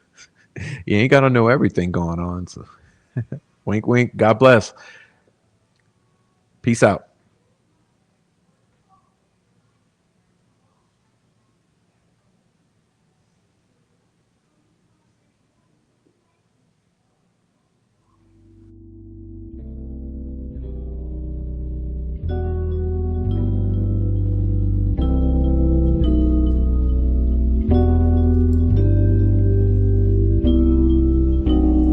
Only need good vibes, good vibes, good vibes, good vibes. Only need good vibes, good vibes, good vibes, good vibes. Only need good vibes.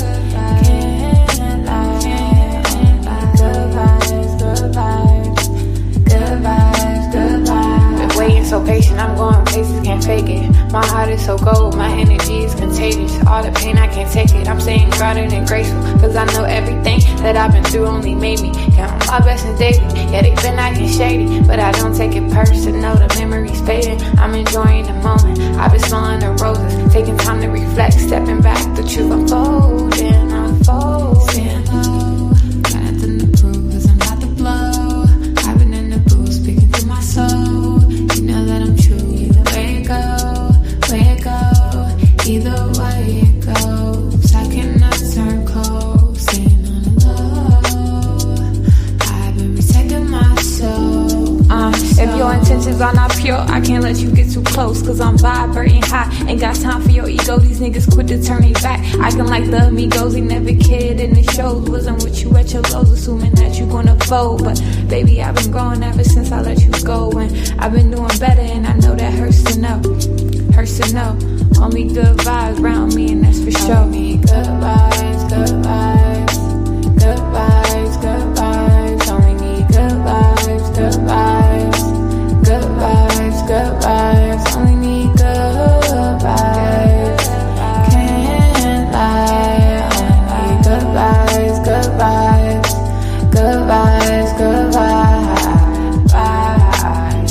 You see me searching for my inner peace. I've been learning more about myself and my purpose. Truth always come to the surface. Was hurting, but I had to heal. Releasing all the pain that I always held. Been going through some changes, I'll make it still.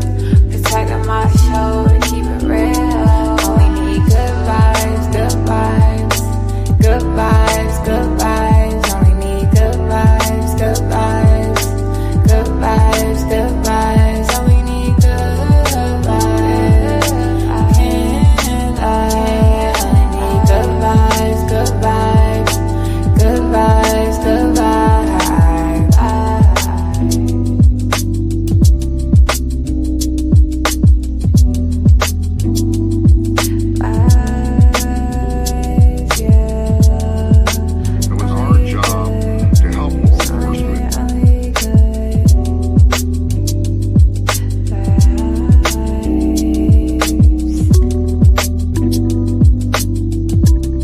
It's not productive. It's kind of gross and icky. And I feel like it tells us more about them than the people they're trying to degrade. They're always trying to degrade someone.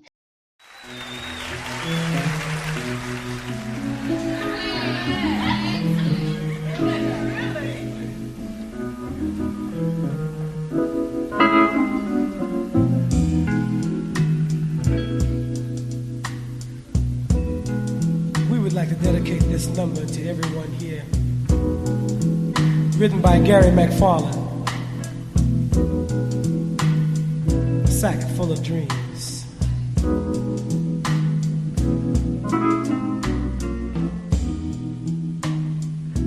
I've got a dream for the world.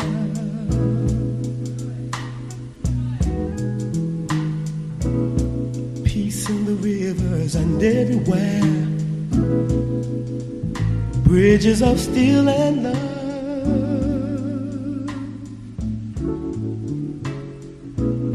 And cities that smile.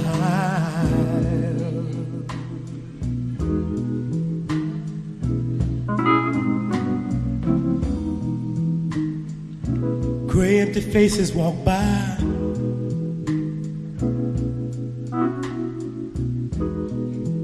And hands try to hide all the loneliness. Lighting a cigarette to blow time away.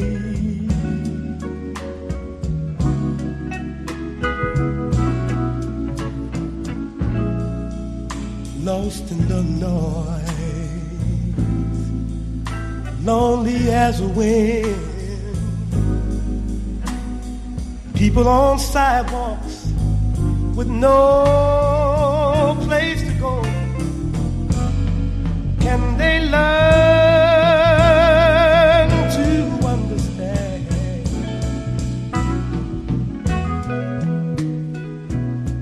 the world of love that I'm dreaming?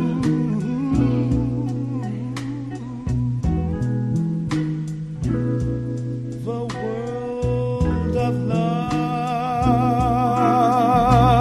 And I said, I've got a sack full of dreams.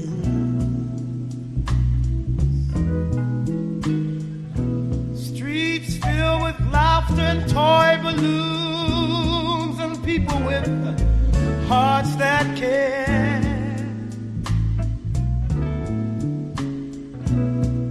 Who listen for love.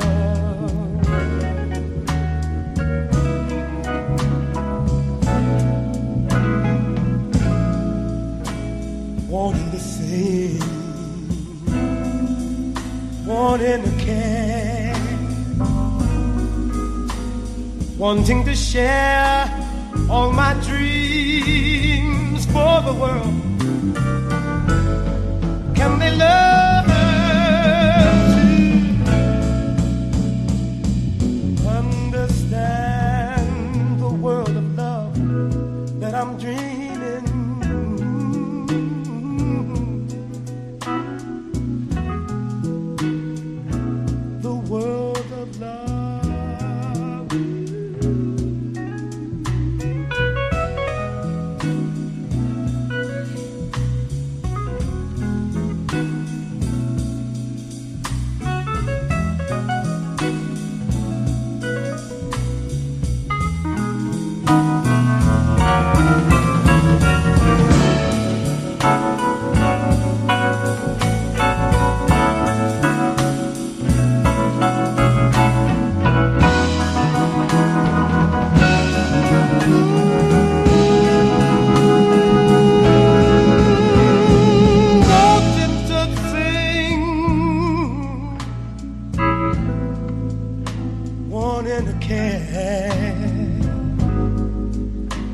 Wanting to share all my dreams for the world.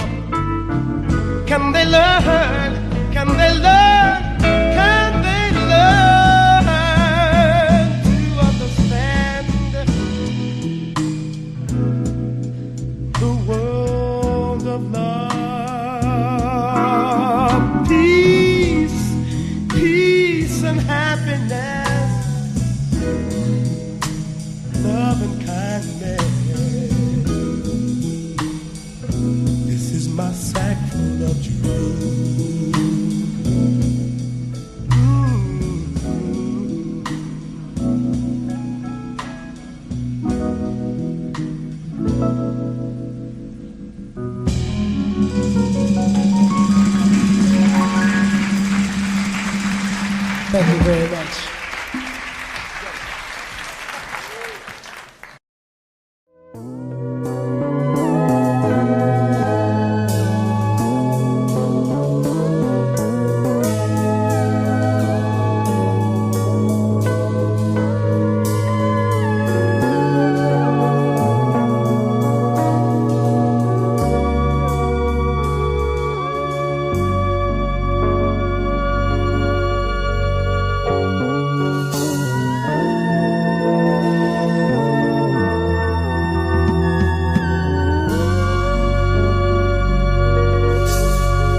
came, you were not around. Now the summer's gone and love cannot be found. Where were you when I needed you last winter, my love? When the winter came, you went further south, parting from love's nest, leaving me in doubt. Where are you when I need you like right now? Our love is at an end, but you say now you have changed. But tomorrow will reflect love's past.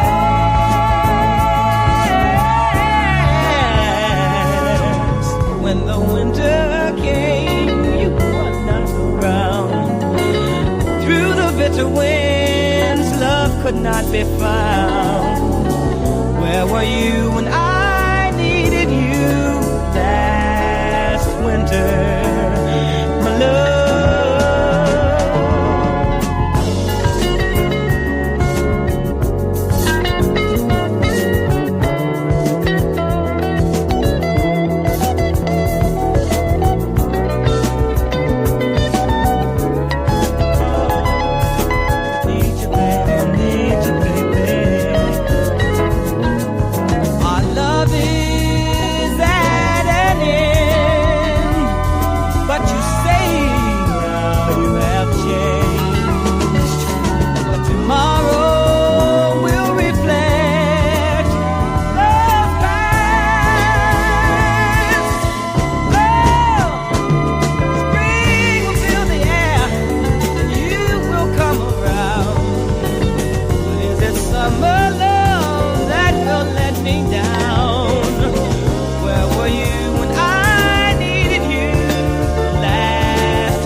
As an expert at being Mickey Mouse, yeah, I can say seriously, yeah, you're right, Rick. This is some Mickey Mouse bullshit. Thanks, Mickey. Hey, how's Donald? You know, he's still on the stuff. Now,